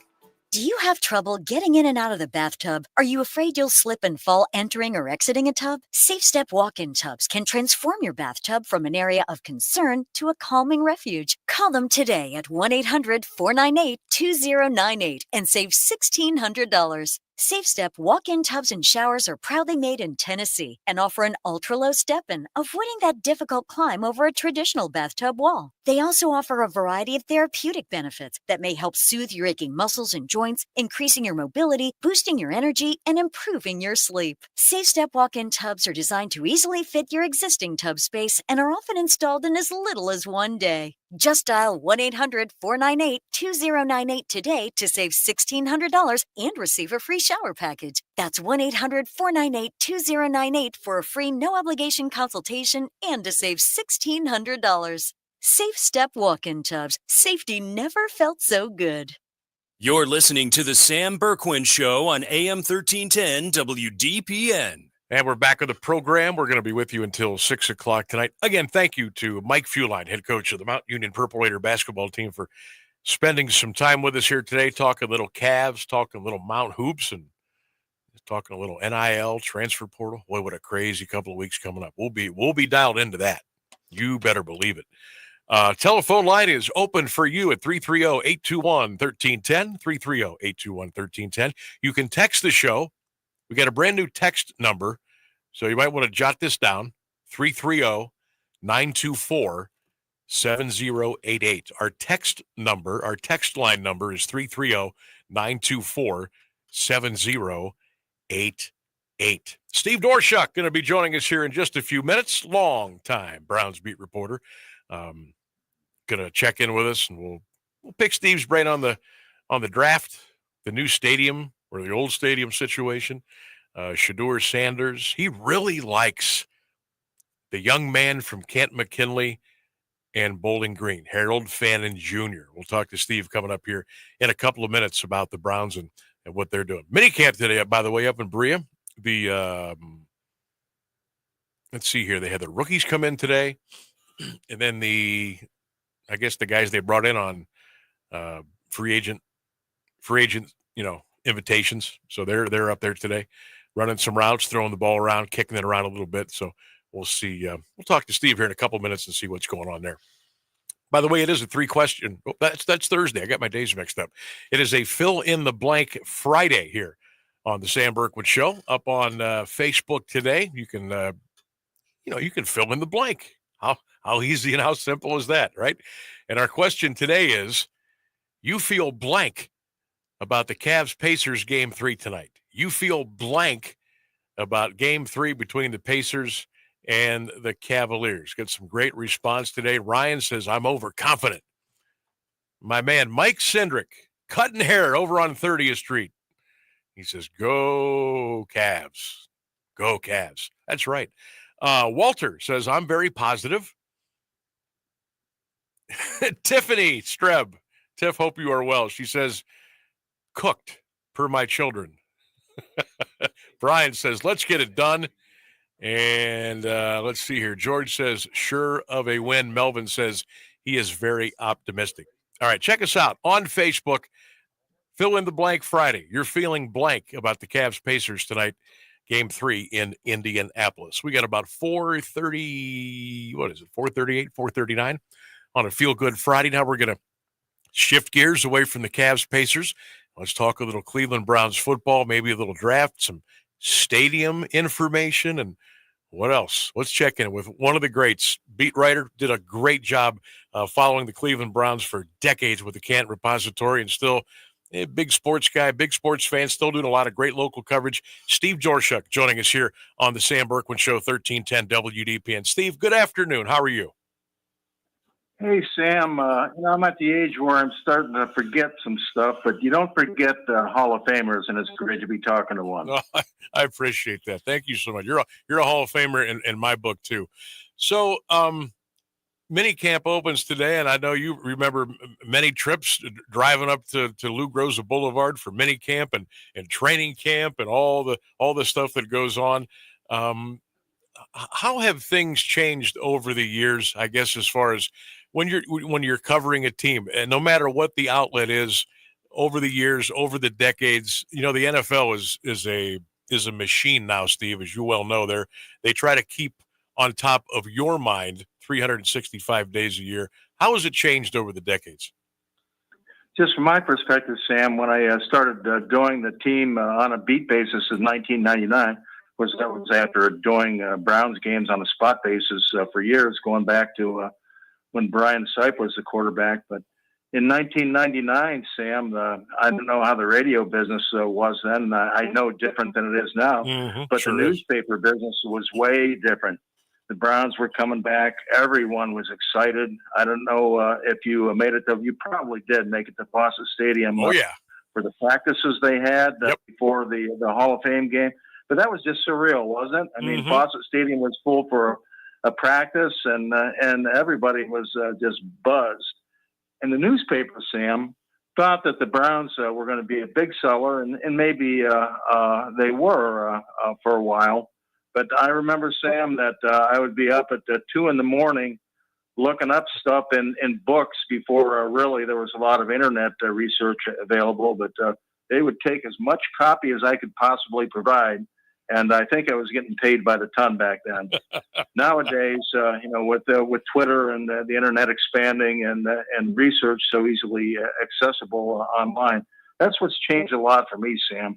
Stuff that was taking me 5-10 minutes to look up in the old days, I can find out 3 times as much in 5 minutes just because I'm a pretty good researcher on the internet.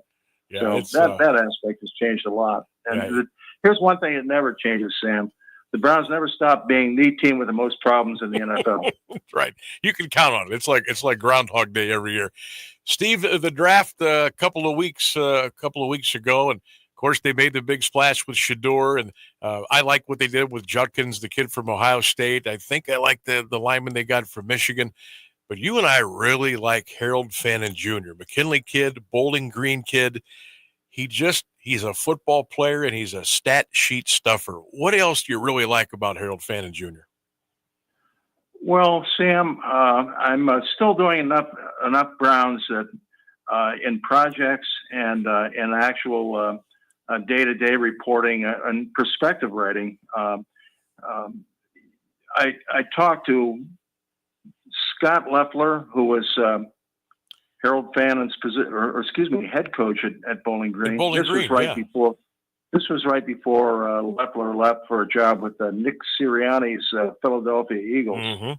But anyway, Loeffler sold me on Fannin. My takeaway from the conversation with Fannin's head coach at Bowling Green, Loeffler, was kind of consolidated into how on earth did Bowling Green keep Harold Fannin in the days of the portal and the NIL.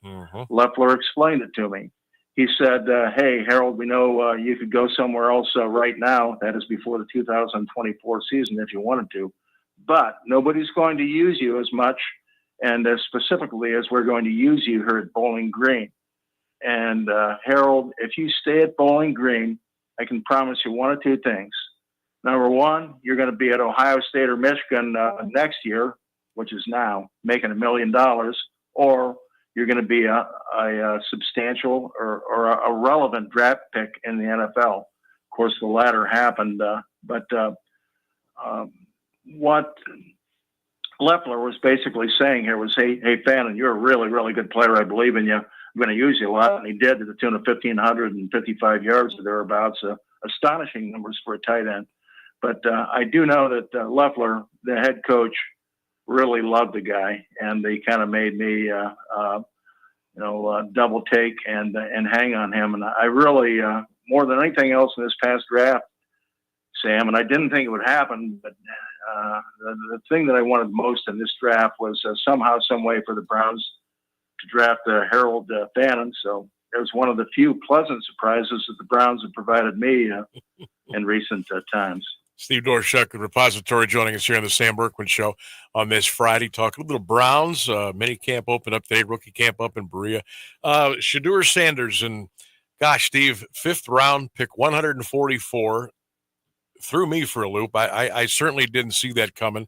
I guess a couple quick questions off of that. Number one, who made the decision to go get Shedeur Sanders, and why did they take him there? I think it is a collaboration these days as to who picks the players, and I think it is it's a long-standing relationship now. Stefanski and the head coach and Andrew Berry, the GM. I think those guys, well, they aren't in lockstep, but they're in lockstep. They got to be punching each other for all the bad decisions that have been made up there. But I think it's those two guys in collaboration. And in consultation, of course, with the owner, who I don't like. I don't know. How do you feel about the owner, Sam? Yeah, I've probably said a lot about the Haslam group, more or less, but with what Jimmy has done, and I'm not inside those halls and walls, so I don't know exactly what goes. I got a pretty good idea. I'm really not a big Jimmy guy, just put it that way. I just think that there's a lot of decisions have been made that have been poor, a lot of mostly not owning up to them until recently, with finally he decided, okay, well, we swung and missed badly on Deshaun, and he took a little bit for that. But there's been a lot of times here, Steve, the last several years since the Haslams took over. I thought, man, I don't know if I like the culture and what's going on up there, but I guess we got to kind of live with it, unfortunately. Great, Sam. If you got a second, yeah, go ahead. More on that, and that is my project now at the repository, and actually the different Gannett papers in Ohio will use some of the stuff. But I'm writing about kind of the year of the coach. I'm writing 25 or 30 stories, believe it or not, on coaching, football coaching at all levels. Okay. And one of the long interviews I had as I talked to legacy coaches, quote unquote, was with Keith Wakefield the other day. Okay. Yeah. But I asked Keith what he thought about the Browns. This guy's know football real well, guys like him. And he said that he thinks ownership is scatterbrained. I thought that was a good term. But I agreed with the term. But my point is, guys who know football way better than I do don't think very much of the organization up there. And I don't know, Sam. I hope it gets better with them. I hope I'm wrong to the extent that the Haslams can either finally gain some wisdom or get out of the way and let the football people do their job. But I'm not optimistic about the Browns' future. Speaking of Jimmy and speaking of the future, got to ask you a couple of questions about what is going on with the stadium. I thought it was locked up about a month ago, that it was I thought for sure thing with Brook Park and the Dome. I'm going to kind of backtrack off that a little bit. I still think it might happen, but it might be a little more tougher of a road, so to speak. How do you think this is all going to play out? The financing, the politics that goes on between the city of Cleveland, Brook Park, the Haslam Group. Where are you with this whole stadium issue right now? I believe very strongly that the stadium should be downtown. I think the stadium helps downtown, and downtown Cleveland, which isn't a bad-looking place. You get up there, Sam. Oh, yeah. You look around. It's very pretty at times. And I've been around the entire NFL. There were 10 years, Sam, when I was covering the Browns home and road, even the exhibition games. But I saw all the other cities and the vistas and what stadiums look nice and what places look like dumps or in the slums. But there are certain perspectives of Brown Stadium on the lakefront there, where if you're walking in from town at night for a night game, that's the most beautiful place in the NFL. As you look down on the stadium with the stadium lights shining and Lake Erie, right on the edge of the stadium. So there's that. I mean, it's going to look better downtown, and there's going to be more atmosphere downtown. But downtown Cleveland needs that for its vibrancy. And I think a majority of people think that. You can tell me, and I'm sure you have said many times, Sam, whether you think it should be downtown or not. I absolutely think it needs to be downtown. And I think the Haslam's need to get out their selfish high horse and give that more consideration than they have. Steve, I'll tell you where I sit. Number one, I want it to stay downtown. Two, they keep this thing about, and the dome, and you can't put a roof on it. It'll cost too much money. And look, I'm an outside guy. I love football on the grass, and I know people tell me, oh, you got to get over yourself. It's a new era. We need a dome. We got to have different events. We got to bring in this and that. Okay, that's fine. I still want to play where it's at. I think the stadium needs some work. It wasn't the greatest when they built it. No. I don't know if you could ever put a roof or a retractable roof. If you could, that would be my number one thing. And number two, they've got to figure out a way, Steve, somehow to make it easier to get into there, to park, get in the stadium. When the game's over, leave, get in your car, and get out of there within less than a 3-hour wait, because it is absolute madness trying to get in there and leave after a game. Sam, when you say that, you're giving me a perspective I completely ignore. And that's, I guess, me being a selfish guy who was covering the games all those years. When I was covering the games for 21 years or so, going to every single home game, I completely solved that problem, Sam, of traffic. You got there 10 hours before kickoff. and you didn't have any choice afterwards but to leave 3 hours late, so to speak, right, because you're writing about the game afterwards. So I plead ignorance on that. But at the same time, from my many years of growing up around here and going up there, I do feel that pain. So, I guess I need to factor that into my perspective. But I still, Sam, that said by you, and well said, I still adamantly believe that they need to find a way to get that stadium downtown. And I'm willing to forego the dome. Right, I agree. It would help them to have a dome, but I'm willing to sit outside in the kind of weather that gives you frostbite that lasts 40 years, like the 1980 game up there. But yep. I need it downtown, Sam, or I'm out. Let's say that. Downtown or you're out. Steve, so the money piece of all this, and I see that the Commanders, I saw some renderings of their new place, and everybody wants to outdo the other. Like, everybody wants to be the new Jerry World. They want to be the new SoFi Stadium. Everybody wants to crank it up a notch. And I see where the Washington, the football team, they're gonna put in 75% of what the cost of the new stadium and the new everything is going to be in DC. Do we know any money number? Do we know any numbers, any financials as we sit here today? Anything changed with what the Haslams are willing to put in, what the state's willing to put in, what the county? I mean, where are we with that? I think the Haslams probably are willing to be reasonable in the context of a fair business decision, erring on the side of caution, favoring the Haslams to them. I think they're not ignorant of the fact that they have to be a substantial component in the financing. But yes, Sam, I'm at a place with the Haslams where I don't trust anything they do. And well, you're not alone. Don't trust them here. But when you say stadium financing nowadays, it changes every 45 minutes. For example, all the years the repository graciously sent me to Super Bowls, and I spent a week at the Super Bowls. It doesn't seem all that long ago when I was in Dallas and in the Dallas area at Jerry's Palace, and it was very opulent and just extravagant at that time, and it cost $1 billion to build.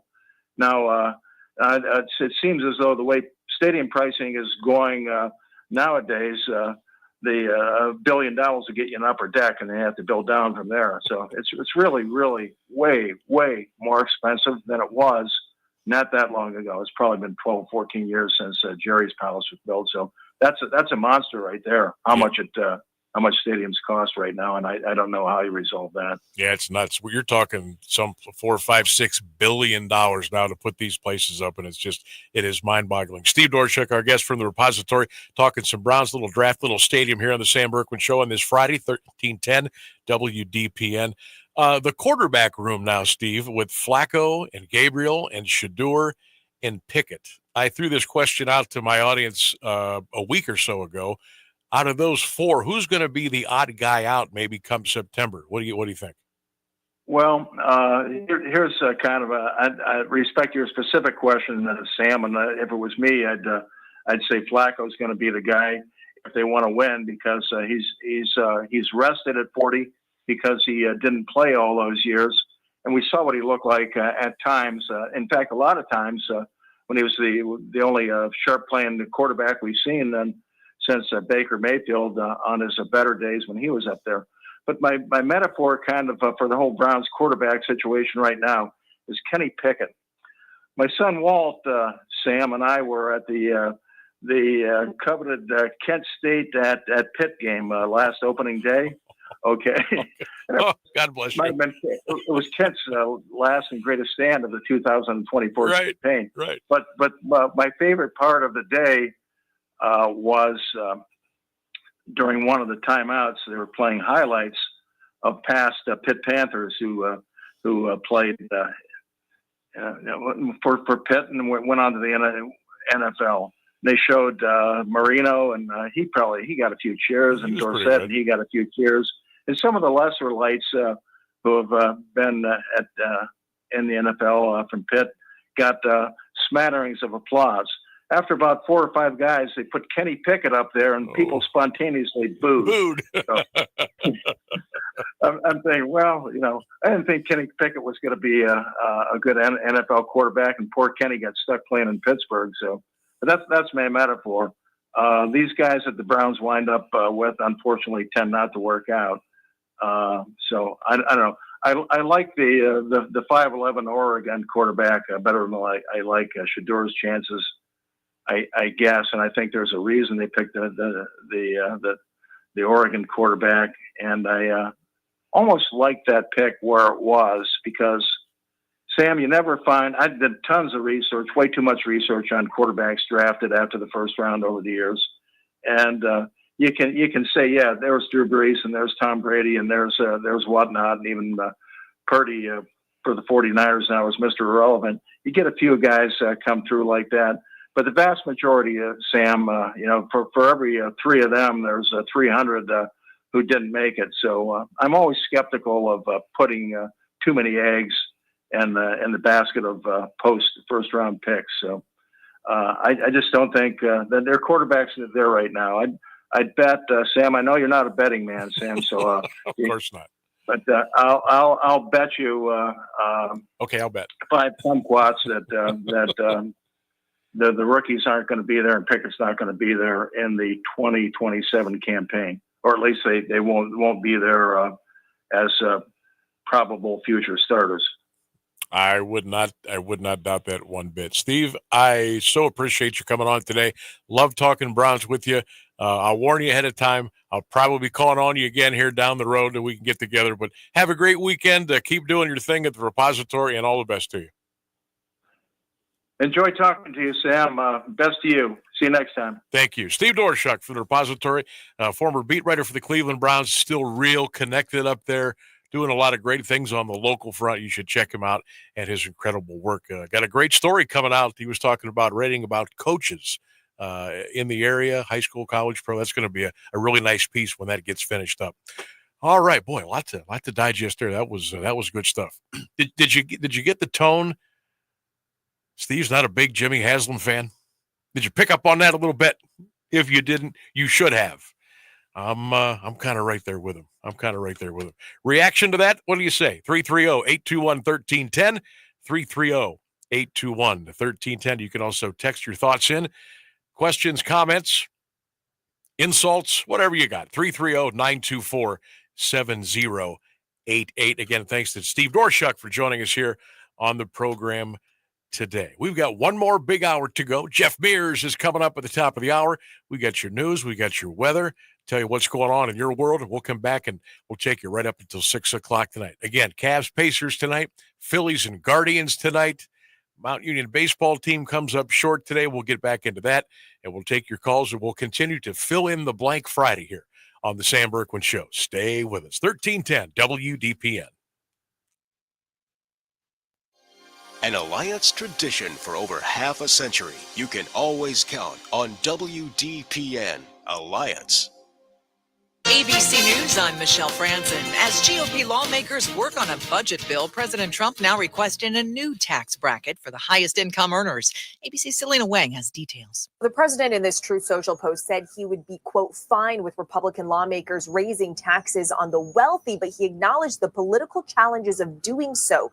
But if you read this post, his position still remains unclear. He's writing that even a tiny tax increase on the rich would lead to criticism from Democrats. He goes on to say that Republicans probably should not pursue it. But then he adds, quote, I'm okay if they do. The U.S. interim U.S. Attorney of New Jersey, Alina Habba, announced arrest today at an ICE detention center, including Democratic Mayor of Newark, Ras Baraka, after joining members of Congress there. Habba, in a social media post, says Baraka committed trespass. No federal charges have been filed yet. And Pope Leo led his first Mass today at the Sistine Chapel. This is ABC News. Time's running out to find the perfect Mother's Day gift, but it's okay because Macy's is here to help. Shop our annual Mother's Day sale and you'll find gifts that'll make mom say, that's exactly what I wanted. There are diamond necklaces and pendants 30 to 55% off. Handbags from Karl Lagerfeld and Calvin Klein 30% off. And designer fragrance gift sets boxed and ready to give. How easy is that? But don't wait any longer. Mother's Day is Sunday and the sale is happening now at Macy's. Savings off already reduced prices. Exclusions apply. The peace lily is so last year. Hey, has anyone worked with fiddlenecks? Shelby's popular flower shop is in full bloom. We just got a request for an arrangement that evokes air. Who's up for that challenge? No? She needs to hire a floral designer to nip foliage faux pas in the bud. I need Indeed. Indeed you do. Our advanced matching helps find talented candidates so you can connect with them fast. Redeem your $75 credit at Indeed.com/credit. Terms and conditions apply. Now, the latest Alliance area news from Jeff Mears on AM 1310 WDPN. Good afternoon. It's 5:02. A man is dead following a shooting in Canton Thursday night. Police responded to reports of gunfire in the 1500 block of Clarendon Avenue Southwest around 8:45. They found 21-year-old Stephen Dunn of Canton in a yard. He appeared to have been shot in the back. Officers administered CPR until medics arrived and took Dunn to Altman Hospital. He died a short time later. Police identified the suspect as 18-year-old Malachi Fortner of Canton. Warrants have been issued for his arrest. An investigation continues. Anyone with information about the shooting is asked to call Canton Police at 330-489-3144 or submit anonymous tips through Tip 411 or Stark County Crime Stoppers. A Canton man accused of causing a deadly drug overdose has been formally charged with the crime. The Stark County grand jury indicted 37-year-old Cornell Bennison. He's charged with involuntary manslaughter, corrupting another with drugs, and trafficking in a fentanyl-related compound. Bennison is scheduled for arraignment May 16th in Common Pleas Court. He allegedly provided fentanyl that led to the death of 30-year-old Shaheem Miller of Canton on September 26th. Bennison was arrested on a warrant Thursday. The Carroll County Sheriff's Office continues to search for a wanted man. 42-year-old Joshua Middleton is the focus of the effort. U.S. Marshals have an active warrant charging him with weapon possession. The Sheriff's Office says the initial incident Thursday morning was for a check on a suspicious person. Middleton is possibly armed. He was last seen in the Sherrodsville area. Middleton's vehicle has been impounded and he is presumed to be on foot. He is white, 5'11", 165 pounds, with blonde hair and blue eyes. Anyone with information on Middleton's whereabouts is asked to call the Carroll County Sheriff's Office at 330 800-627-2141. The 5-year fiscal outlook for the Marlington School District approved Thursday shows expenses outpacing revenue by about $882,000 and a cash balance of $6.2 million in fiscal year 2025. District officials cite higher than expected transfers to the Capital Improvement Fund due to the Nexus pipeline settlement and employee severances. The district is projected to have a balanced budget the following year, partially due to savings from retirements. Deficit spending is expected in the remaining 3 years of the forecast, with expenses surpassing revenue by $3.2 million by 2029. Marlington has cut 24 employees through attrition, totaling $2.2 million in savings over the past 3 years. A Dover man is behind bars following his arrest during a sex sting in Salem. Agents with the Mahoning Valley Human Trafficking Task Force and Salem Police picked up 45-year-old Michael Marsh on West State Street Thursday night. He allegedly responded to an online ad asking for sex. At the time of his arrest, police say Marsh had items including suspected methamphetamine, ecstasy, various types of smoking paraphernalia, and restraints. He was booked at the Columbiana County Jail on charges of engaging in prostitution and possession of criminal tools and drug paraphernalia. Additional charges are possible. Marsh was arraigned today in municipal court. A pre-sentence investigation will take place before a man learns his punishment for raping an infant and sexually assaulting a teenage girl. 27-year-old Stephen Ferguson of Nelson Township was found guilty of rape, sexual battery, gross sexual imposition, and domestic violence Thursday during a bench trial in Portage County Common Pleas Court. The indictment was filed in August. Judge Lori Pittman also found Ferguson guilty of gross sexual imposition and endangering children and acquitted him of attempted rape in a supplementary indictment filed in September. The victims in the first indictment were a 9-day-old child, a 35-year-old man, a 30-year-old woman, and a 13-year-old girl. The second indictment names the teen as the victim. Prosecutors say Ferguson exposed himself to family members and made sexual advances to the older girl and the other man. He also picked up a knife during an argument with the woman. The activity was reported August 8th. The Ohio EPA is monitoring cleanup efforts in McDonald following a spill into the Mahoning River. A spokesman tells WFMJ-TV the agency's Office of Emergency Response was in the village Wednesday to investigate the spill and stop the release of an oil-based material. Booms were installed to prevent additional material from getting to the waterway. Contractors are continuing cleanup. There was no word of what caused the spill or what the material is. The EPA says there is no danger to the area's drinking water. The Mahoning County Grand Jury has indicted a Youngstown man on 20 counts of pandering obscenity involving a minor. The child pornography charges were leveled at 28-year-old Rolando Guzman Sosa. A warrant was issued Thursday. Guzman Sosa is not in custody. He's accused of possessing child porn in April 2024. An indictment has been issued in a crash that killed a woman and one of her children. 44-year-old Angela Brown of New Middletown was northbound on Route 170 near New Middletown March 3rd when her vehicle was hit by a southbound pickup driven by 59-year-old Walter Bolt of Struthers. Brown was pronounced dead at the scene. 15-year-old Jason Daft died and her 12-year-old son was seriously injured. Bolt was charged with aggravated vehicular homicide, aggravated vehicular assault, and OVI. His blood alcohol level was .215. No one in either vehicle was wearing a seatbelt. 19 members and associates of a Cleveland-based drug trafficking ring are the subject of a federal indictment. The 29-count indictment names defendants, including 22-year-old Jocelyn Dolans of Newton Falls. The rest are mostly from the Cleveland area. They're accused of trafficking various controlled substances, but primarily cocaine. The ring operated throughout Northeast Ohio and as far away as Fort Bragg, North Carolina. It also allegedly attempted to infiltrate the Ohio prison system. Authorities seized thousands of dollars in cash, as well as cocaine, meth, fentanyl, and multiple illegally possessed firearms during the investigation. The activity occurred from October 2023 to last December.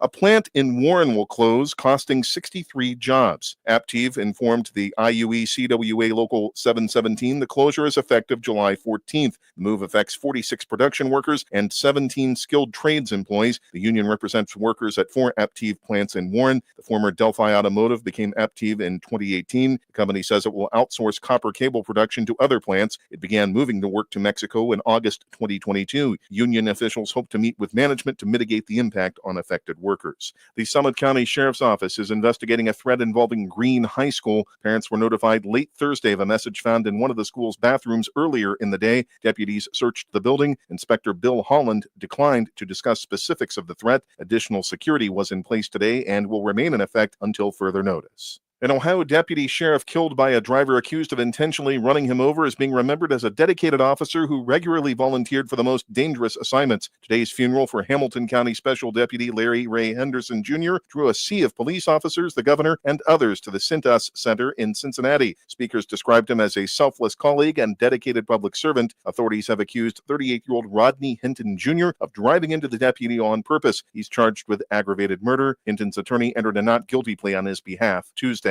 The Ohio Republican Party has endorsed Trump-backed biotech billionaire Vivek Ramaswamy for governor. The party's governing board voted today over some objections that the decision to take sides in the contest was unfair, premature, or both. Ramaswamy formerly co-chaired President Trump's Department of Government Efficiency. He won party backing over Ohio Attorney General Dave Yost and entrepreneur Heather Hill. Lieutenant Governor Jim Tressel said he's also considering a bid. Governor Mike DeWine, who did not attend the meeting, warned that time, almost a year until the 2026 primary, is a lifetime in politics.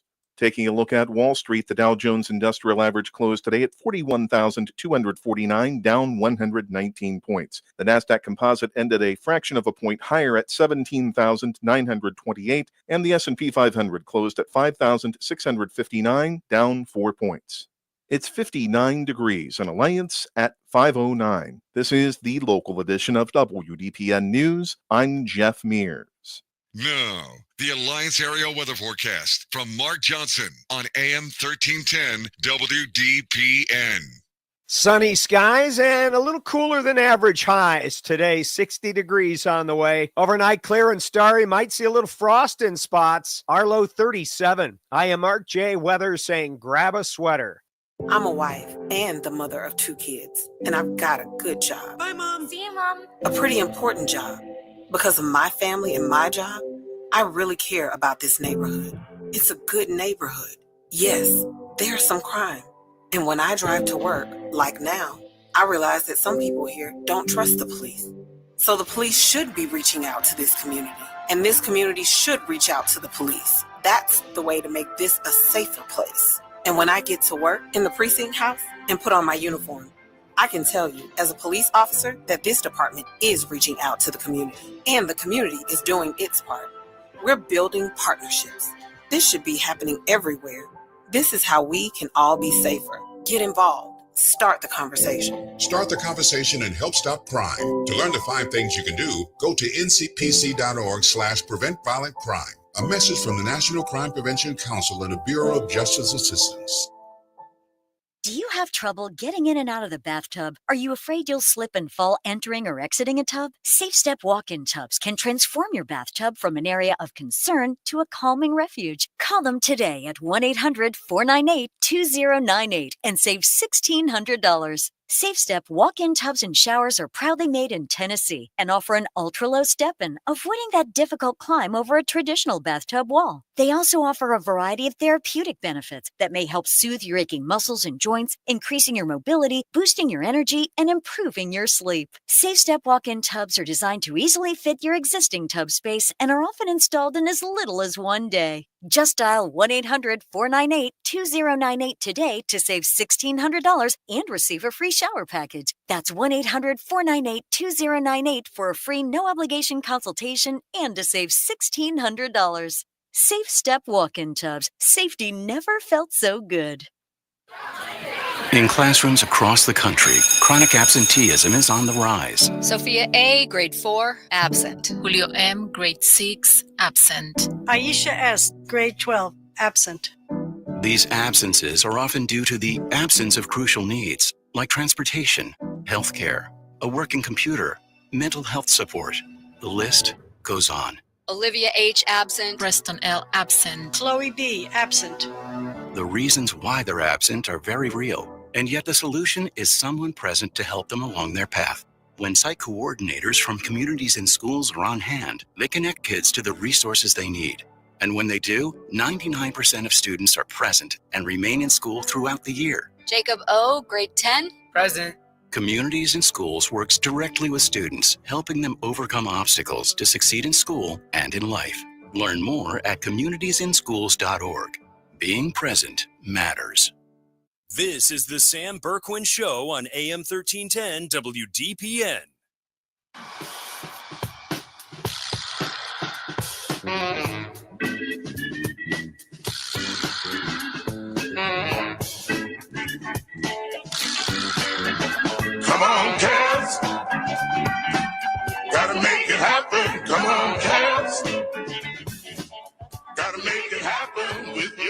Just break action. Gotta make it happen. Just keep on coming on. Gotta make it happen. Come on, Cavs. Gotta make it happen. Come on, Cavs. Gotta make it happen. Oh, there you go. We're going old school today. We are pulling out all the stops. Come on, Cavs. Welcome back. Sam Bourquin with you on AM 1310 WDPN. We're streaming live at AM1310WDPN.com. You can also watch and listen on the Q92 Radio Facebook page, YouTube channel. Sammy B here, Ryan Rainsberg there. Jeff Mears doing a great job getting the news to us today. I still got to get a picture and a video of Ryan Bevere from our sister station, Q92. He's got a 1970s Cavaliers warm-up suit on. Very swishy and very shiny today. And I've got to get a video, and I got to get it up on social media. And if I got to get it done here before I leave. So that's going to be in the cards. I want to thank Purple Raider basketball coach Mike Feuline for joining us earlier today, and Steve Dorshuk for the Cleveland Browns. Steve talked some Browns with us today. Coach Feuline broke down the Cavs Pacers. We talked a little Mount Union hoops today and transfer portal and LIL and all that cool stuff going on as well. It is a fill-in-the-blank Friday. You better believe it. Every Friday it's a fill-in-the-blank Friday here on the show. Today, we want you to fill the blank in. You feel blank about tonight's Cavs-Pacers Game 3. You feel blank about tonight's Cavs-Pacers Game 3 playoff game. Fill in the blank. Let us know. Drop it to us on social media, on Facebook, on X, on Instagram, on the YouTube channel. You can also text us at 330-924-7088, or you can just call it in. Old school, old school. You pick up the phone and you call. Like we're going old school with the Cavs playoffs today with the old fight song. You can call in 330-821-1310. We will be with you until 6 o'clock. 5:26 today, 5:27. We'll have our Today in Sports History. Always look forward to it. What is so funny over there? Oh, you are just cracking up over there, and I have to ask what's going on. Somebody sent in it's the same person that's been texting us all day. Whoever you are, please send me your name so I could give a first name for you, because this is great. He said, Americans got their first pope. Browns fans still waiting on their first Super Bowl. And they will continue. They will continue to wait. They will continue. Yeah. The Browns. You know what? We don't have to worry about them for a while. He makes a sobering point. We don't have to worry about the circus up in Cleveland. I'm more interested in seeing how the stadium thing works itself out. I'm started coming back to I want to keep it downtown. I understand the dome. I understand you're always going to have, what do they set those things at, 72 degrees and climate controlled. You never have to worry about the weather. You don't have to sit out in the snow, the rain, the wind, the mist, the grapple, whatever they call it nowadays. You should be able to attract different events, concerts, WrestleManias, Final Fours, NCAA championships, whatever. You can do whatever in a big shiny dome. And yes, the parking would probably be much better. Getting in and out would probably be much better if they do it right. And everything that comes along with that. Now, your ticket prices will skyrocket through the roof. Your parking cost will skyrocket through the roof. Your $6 hot dogs will be $10.50. Your $14 beers will be $22. You see where I'm going here. You're going to pay for that one way or another. But look, the stadium downtown, it's really not downtown. I guess it is downtown, but it's on the lake. Like when I talk about Cleveland downtown, I think Progressive Field, I think Rocket Arena, I think all the bars and restaurants and shops downtown and East 4th, West 6th, Euclid Avenue, Prospect. That's what I think of downtown. I don't think out off the lake. But anyway, if there was a way to roof that thing, and again, they've been saying for years, oh, it's impossible, or it will cost so much money that you're better off building something brand new. I'm not an architect. I don't claim to be. I'm not good with numbers. I'm terrible with depth perception. I can't look at a blueprint. Oh, yeah, I can't do that. So forget about that. But there's got to be a way. You could get a retractable roof on there somehow. And it might even look a little silly because the way the stadium is now and where how the upper decks go up on the sides, and then there the different cutout areas that are in the end zone areas, so to speak. Walls going up, walls going down. You got the goofy looking Tennessee scoreboards up there and things like that. If you're hell bent on a dome, let's figure out a way to get a retractable roof. That way we can still play some football games outside. We can still feel the elements. And I'm not saying that you open the roof when it's 10 below and there's a blizzard. I'm not saying that. But you know what? When I go to watch a football game, whether it's at night, whether it's during the day, I'm very comfortable, and maybe I'm different.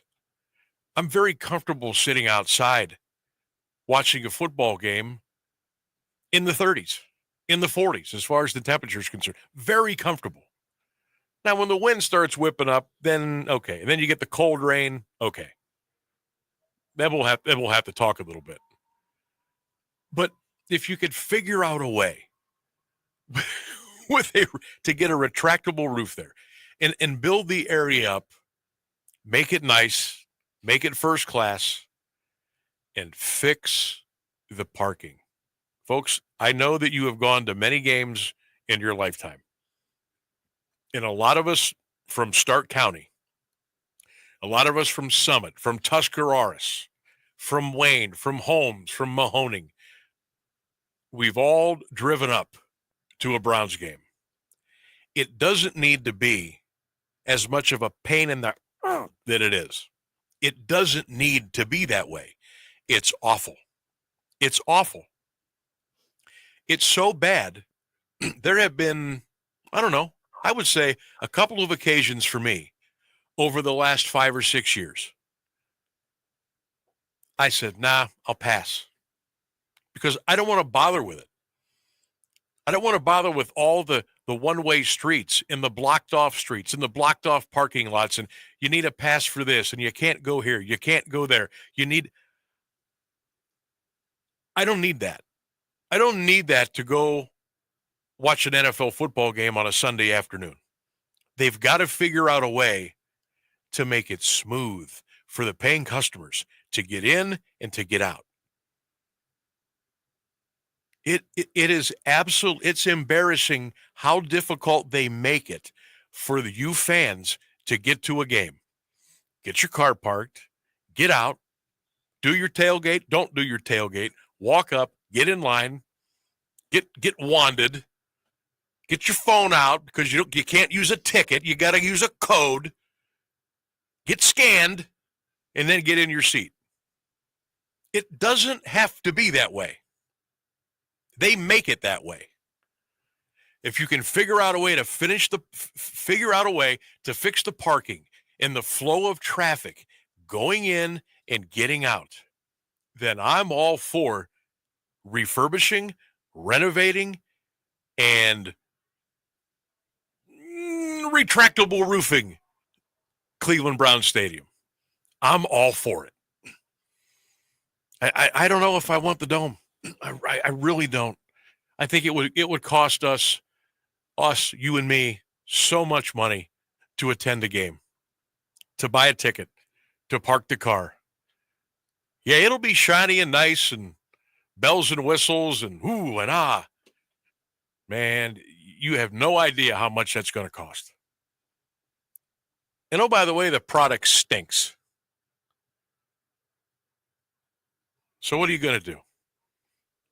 I'm coming around, man. I'm coming around to refurbishing and renovating in a first-class kind of way the stadium downtown. It needs a lot of work.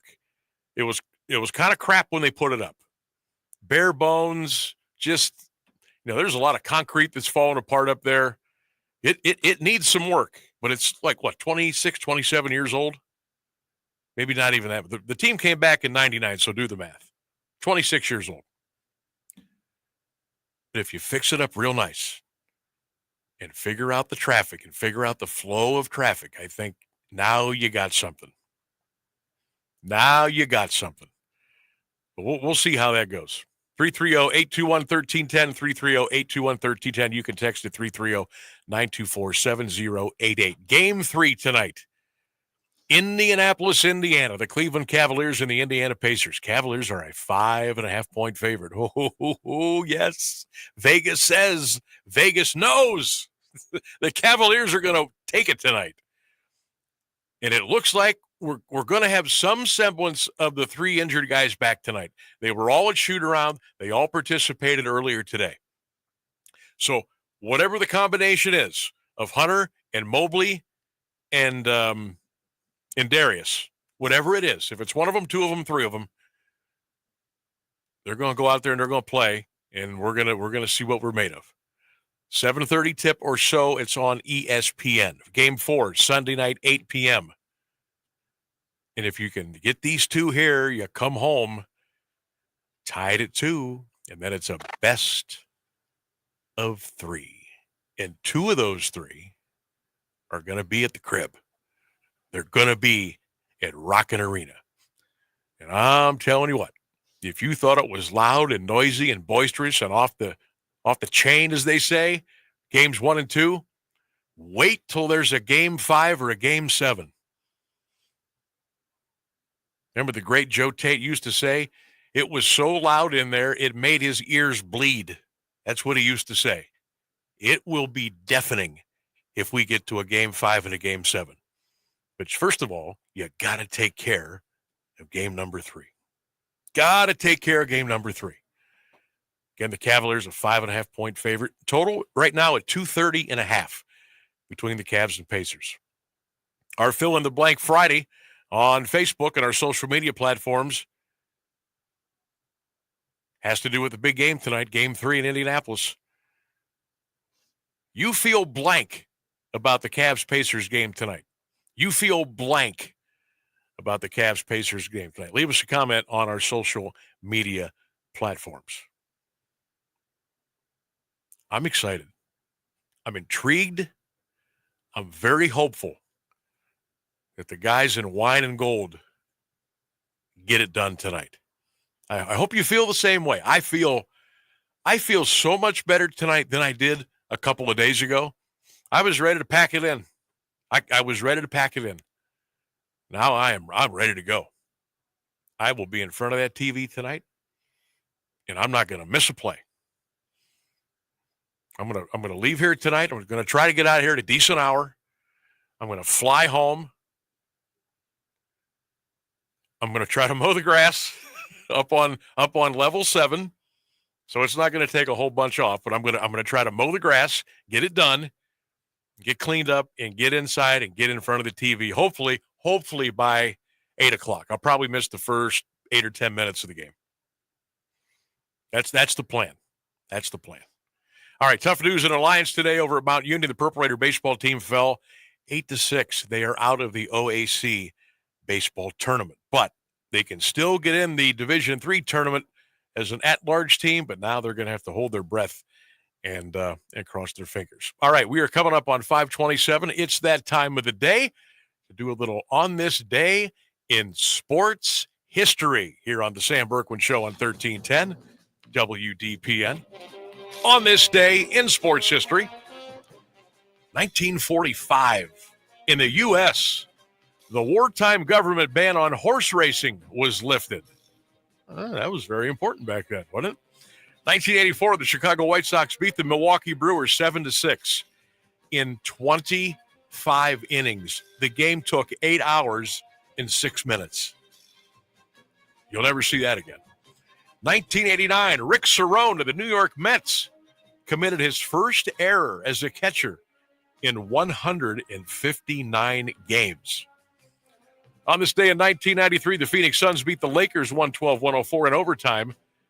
They became the first NBA team to lose 2 playoff games at home and come back to win 3 in a row. There's a little good karma for our Cavaliers tonight. On this day in 1995, the Tribe. That's right. The Cleveland Indians tied a record when they recorded 8 runs before making an out. They would go on to beat the Minnesota Twins by the score of 10-0. How about this? 1999. We got some great audio here for you. Marshall McDougal of the Florida State Seminoles. He hit 6 consecutive home runs and had 16 RBI in a win over Maryland, 25-2. And the pitch to Marshall, and he hits a high fly ball, deep right field. Back goes Larry Long to the track. Oh, my goodness, it's gone. 6 home runs by Marshall McDougal, a new NCAA record. On this day in history back in 1999. And finally, on this day in 2010, Mother's Day, the Oakland A's sent Dallas Braden to the mound, and he was perfect.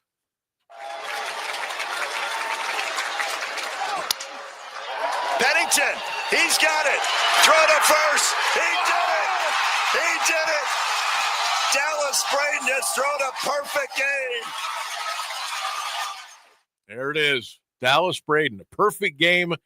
That was on Mother's Day on this date in 2010. And there is today's look back on today in sports history. The Sam Bourquin Show continues after the news on 1310.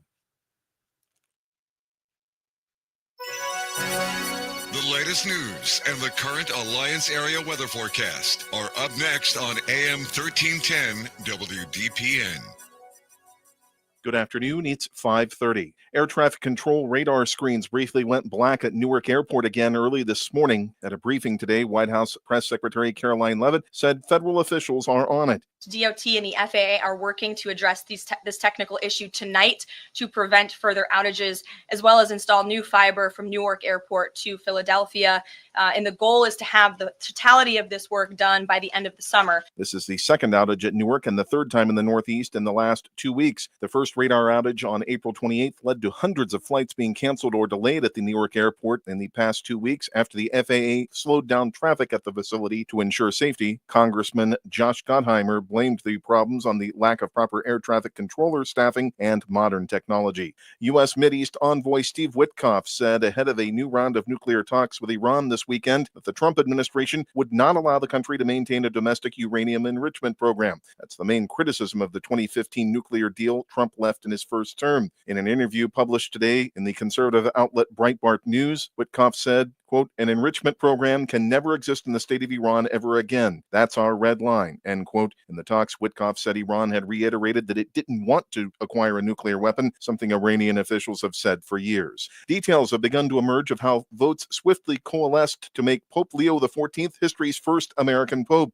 Freed from their conclave, cardinals began describing the hours and days leading up to the final ballot Thursday afternoon that brought Leo past the 2/3 majority needed. Many marveled that the Chicago-born Augustinian missionary in Peru reached the threshold so quickly, given the vast diversity of voters and the traditional taboo against a U.S. pope because of the secular power the country wields. Leo said today in his first mass that his election was both a cross to bear and a blessing. The most famous Muppet is now 70. ABC's Brian Clark has details. Kermit the Frog is giving the commencement address later this month at the University of Maryland. It's been 70 years since he debuted on TVs in the Washington, D.C. area. Well, I'm taking a course in visual thinking.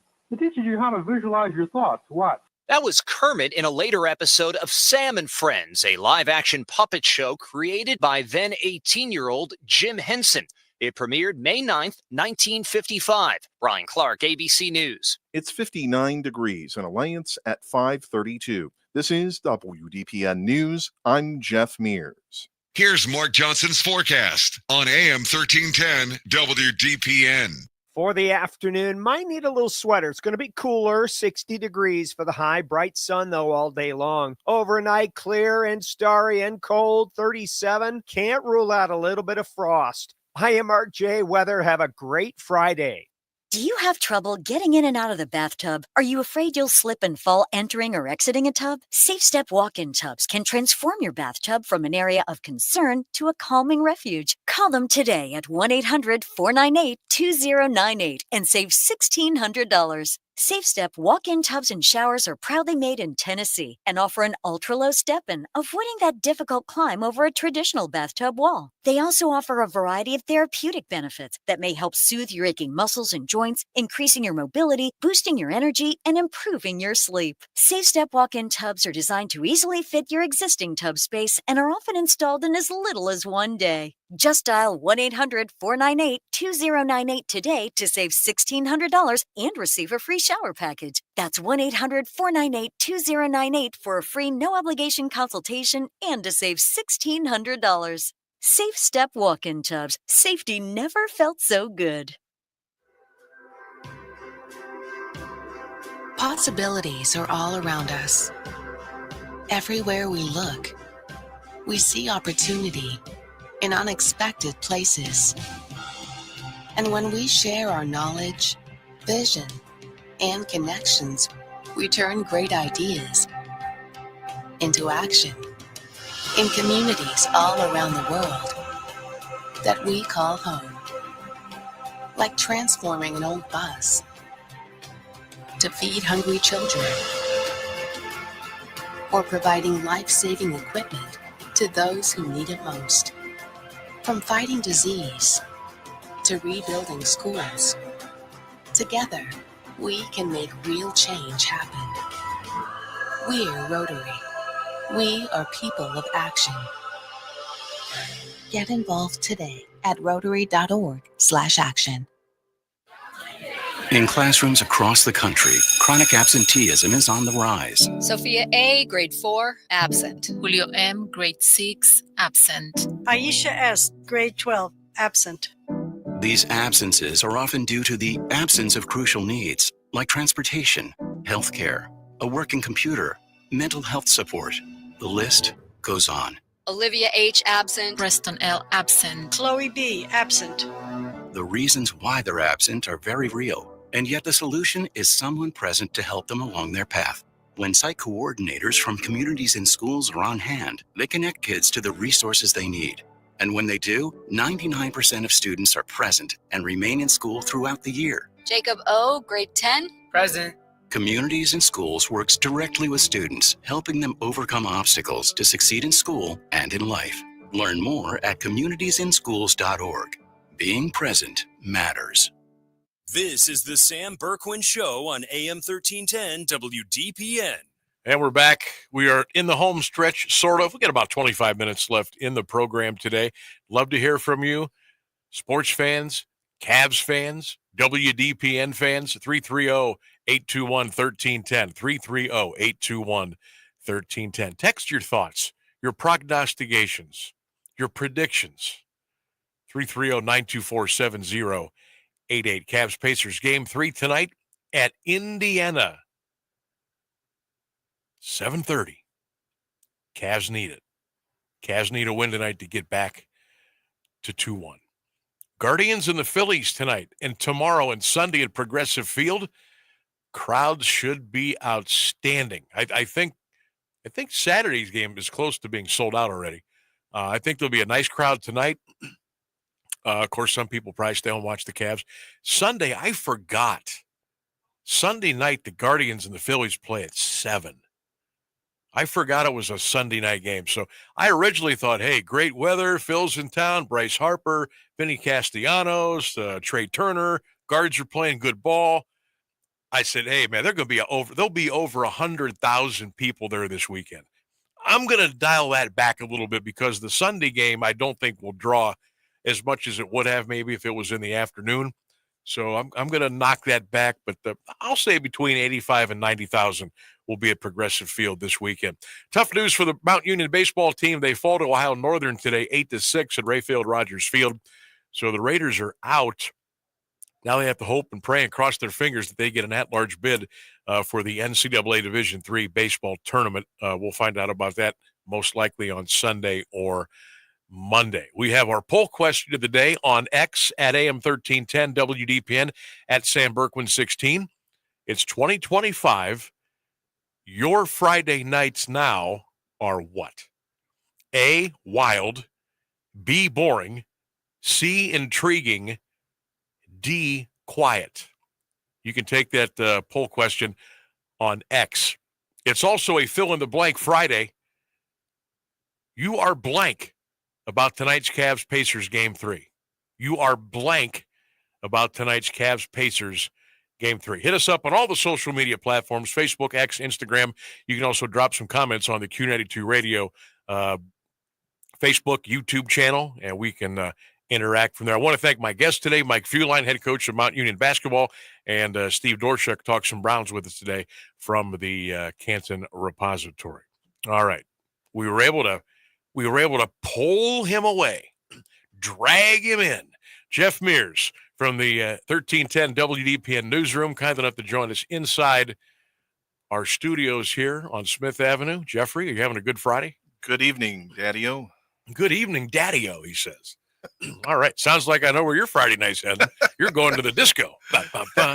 Button fly shirts, all the whole 9 yards. I will be happy to take your poll. All right. Before we get to the poll, what do you think tonight? Cavs Pacers Game 3. How you feeling? I think I was like you heading into today, or approaching today at any rate. Just kind of down about it. It's like 0-2. But as the saying goes, there's nowhere to go but up. So, I guess I've talked myself into saying we've got a good shot here. So all right. So that's what I'm hoping to see happen here.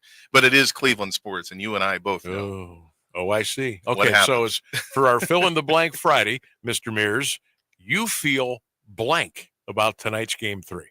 I feel hopeful. Hopeful. All right. Yeah. We'll use that one. Okay. It's also our poll question of the day here on the Sam Bourquin Show. We do this each and every day, Monday through Friday. On X, our poll question today, it's the year 2025. And now your Friday nights are A, wild, B, boring, C, intriguing, D, quiet. I would say quiet. Quiet. But not boring. There's a difference there, isn't there? There is. Okay, what is that? What is the difference between quiet and boring? I don't know. I mean, for me, this could be any night of the week, really. But I mean, it's just maybe going out to dinner, maybe getting delivery, DoorDash, whatnot, catching up on your Netflix, spinning some tunes, whatever, But I wouldn't say boring. Okay, so quiet. Yeah. All right, so we'll add you to the list. So far, our response today, wild has gotten 5% of the vote. Don't have a lot of wild ones out there, I guess. Boring at 25%. Intriguing, 19%. Quiet at 48%. So you're part of the majority. It's going to be quiet. It's nice to be part of the majority. For once. I guess so. Hey, you've been following the Guards at all? A little bit? Yeah. Baseball? What do you we're 22-15. Yeah. Playing good ball, home against the Phillies this weekend. What has you most optimistic about our baseball team? I think, I feel like we've had just enough of the cylinders firing on offense to keep things interesting. I think the pitching has at least, been adequate. I mean, there have been a few loose screws here and there. We won't get into the Clase thing again, but I think things generally are looking up there. I'm still pretty happy about Nolan Jones. I mean, I'd love it if he was hitting 300, but he might. I'll take whatever I can get there. Now, are you able to do you make it up to a game or two during the season, or every now and again? Once in a while. Yeah. I haven't been up there since they're in their second phase of the renovations, mm-hmm. and I really want to go see all the changes they've made at the ballpark. I just haven't had a chance to get up there, but I'm hoping this summer, some Saturday night or whatever, I'm going to get up there and check that out. Now, I've peppered you with poll questions and sports and everything. Well, you are our news guru, one of our news gurus here at 1310. Mm-hmm. Busy day today, news. We had the new Pope yesterday. There's a lot of stuff going on in and around town. But what are some of the bigger stories that you've been talking about the last 48 hours and what do we look forward to over the weekend and coming up next week? Well, today there's been quite a bit of, if you like, crime and punishment, it's worth a read. But when it comes to the news, we've got a bit of that locally. In Canton last night, there was a fatal shooting on the southwest side and Clarendon Avenue specifically. And at this point, when they've identified the victim, he was a Canton man, and there was a suspect that's been identified, and they've got a warrant out for him. And at last word, they were still searching for said suspect. And so looking to see where that winds up. There's been a number of things like that. Overall, I mean, nothing really crazy. I mean, if you don't count that as crazy. Yeah. Well, some might. Unfortunately, sometimes it's kind of become the norm with, so there's a lot of stuff going on in certain areas of town, and things just get out of hand. But yeah, you don't like to report on those kind of things and have to, but it's all part of the gig. But hopefully, it's just part of the territory. Hopefully, there's a lot less of that than there is more moving forward. Okay, so I got to ask you, sure. What are the big plans for the Mearses this weekend? I was talking about this off air with you, but my wife went ahead and she kind of did the Mother's Day thing early. So she went and visited her today. They went out for lunch and, just spent some time together, and may do some of that myself. Maybe, check in on my mom, see what she's up to. And beyond that, not a lot in terms of defined plans. And that's kind of the way I like it. He likes it. I'm the nature of this business, particularly what I do, is very time sensitive. Mm-hmm. I mean, you're on time or you're not. You're right. You're early or you're late. So you're early or you're late. Right. If you're not first, you're last. That's right. That's right. So hey, you're all over it, man. You're all over it. So the less structure that I can have in my day, at least when I'm off the clock, the better. That's the way I approach it. Good for you. There he is. There he is. The one, the only, Jeff Mears, joining us here on the Sam Bourquin Show, 1310 WDPN. Jeffrey, thanks for popping in. Hey, no problem. Always appreciate it. All right.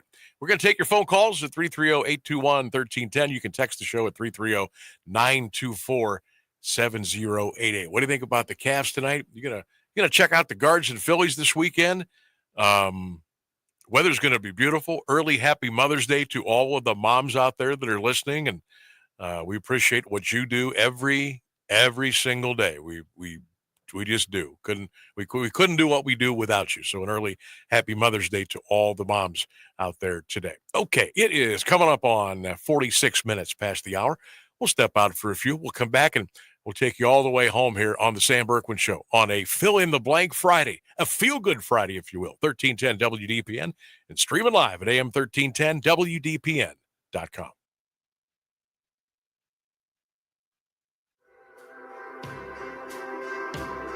Possibilities are all around us. Everywhere we look, we see opportunity in unexpected places.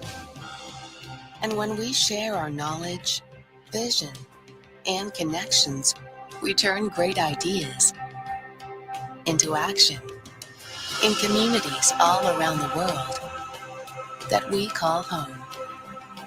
Like transforming an old bus to feed hungry children, or providing life-saving equipment to those who need it most. From fighting disease to rebuilding schools, together we can make real change happen. We're Rotary. We are people of action. Get involved today at rotary.org/action. My doctor said I could use something called a biosimilar. Then she told me what it is. A biosimilar is a type of biologic medication. Just like brand name drugs have generic versions, original biologics can have biosimilars. So I asked what the benefits are and if they work the same. Biosimilars have the same safety, effectiveness, and quality as the original biologic. They also offer more medication options at potentially more competitive prices. My doctor said I could learn more at fda.gov/biosimilars. Wounded Warrior Project helps post 9/11 veterans and their families realize what's possible. With support and resources that bring warriors together and empower them to become stronger, both inside and out. It's possible to begin healing, to get the help you need, to find peace. And as each warrior's needs evolve, so do we. Because these last 20 years are just the beginning. Learn more at woundedwarriorproject.org/possible. Hey Max, you look absolutely dashing in that purple tie. Ready to harness the world? You bet, Daisy. I'm ready as I'll ever be. And might I say, your purple tie really pops with your vest. Thanks. I almost went with a cape, but didn't want to come across as pretentious. Nonsense. Anyone in our line of work should rock a cape. You might be onto something, Max. Phew, so here we go. First day on the job. We've got this, right? Right. Don't forget, we both graduated from Dogs Inc. with honors. Which means I can guide my human around a busy city with ease. And I can give my human a restful night. I hope my human is kind and loving. And I hope mine likes wet kisses and zoomies. Ready to make a difference? Born ready. Let's go. Discover how extraordinary dogs like Daisy and Max change lives at no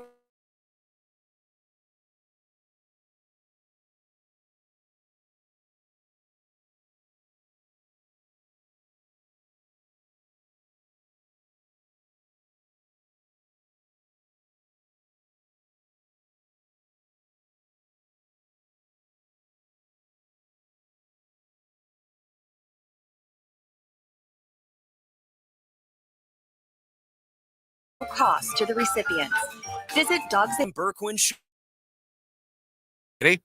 You feel blank about tonight's Cavs-Pacers game. They're still coming in. Walter says positive. Brian says, let's get it done. John Curtis says positive. Dean says anxious. Jesse says, I feel aroused about tonight's game 3. Okay. We'll just kind of let that one go. Also, our Sam Bourquin poll question of the day on X at Sam Bourquin 16. Give me a follow on X, by the way. And also give us a follow at AM 1310 WDPN on X. It's 2025, and now your Friday nights are A, wild, B, boring, C, intriguing, D, quiet. Quiet is leading the way right now at 47%.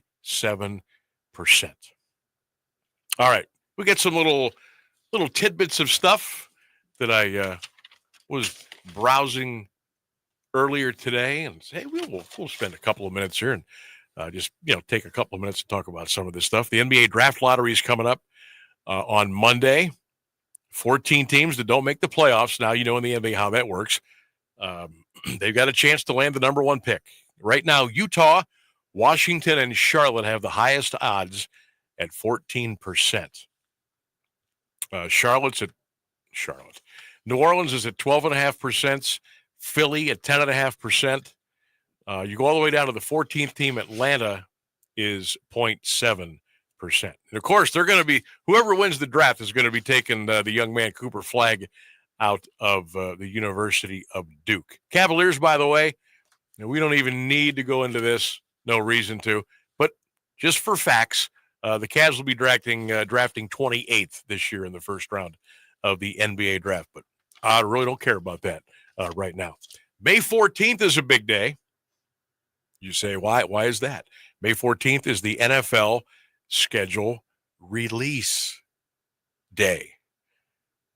Everybody gets to find out about their 2025 regular season opponents, the networks, what time, where they will play, who's going to be in prime time, who's going overseas. That all comes out on May the 14th. Now, I don't have a calendar in front of me right now. What day is that? Is that like a Wednesday? Hold or on. a Thursday? Sam. I got you. The 14th? Yeah. 14th, we're looking at Wednesday of next week. So next Wednesday, we get the NFL schedule release. And we'll be talking about, I'm sure we'll play the win-lose game, the schedule game, all that nonsense. That'll be coming up next week as well. Now, just a couple of reminders for you, because I know that the football viewing is off the charts as far as the NFL is concerned. This year, games are going to be on NBC, Fox, Amazon Prime Video, and I think there's another, Netflix. Netflix is going to do some games too. So you're going to be looking all over the place to find NFL football coming up here. But, the 14th is going to be the schedule release The NFL is going to play 3 games in London this year. The Jets, the Jags, and the Browns are all confirmed to be in those games. Now, Jacksonville is going to play at Wembley again. They're home away from home. And I'm willing to bet Jacksonville that'll be their home in about 10 or 15 years. They'll be playing over in London. The Jets and Browns are playing games at Tottenham Hotspur Stadium, but it's assumed they'll take on other opponents and not necessarily match up against each other. Other games out of the country. The Colts are playing in Berlin, Germany. The Dolphins will play in Madrid, Spain. The Steelers have a game in Dublin, Ireland. And the Chargers will play in Sao Paulo, Brazil. So I think that's a total of 8 games overseas this year for the NFL. Why? Oh, I know why. Money. That's exactly why. What do you think about all that, Rainsburg? Don't you think that they should just play the games in the States? I mean, you know what I mean? I don't think it. I don't get it. I don't like it. You actually got me there. I mean, the money thing makes perfect sense. It's more dollars coming into the NFL's pocket. That's more money for them. That's owners. Yeah. I mean, it is amazing. The machine, the money machine, the printing press that they have turned into. I mean, when I was growing up, my first taste of football was in the 70s. Okay. I'm 55. So I was the Cowboys were on all the time. They were America's team. I watched them. Pretty much all you got growing up. I'm going to go back here when it was channels 3, 5, and 8. That's all we had.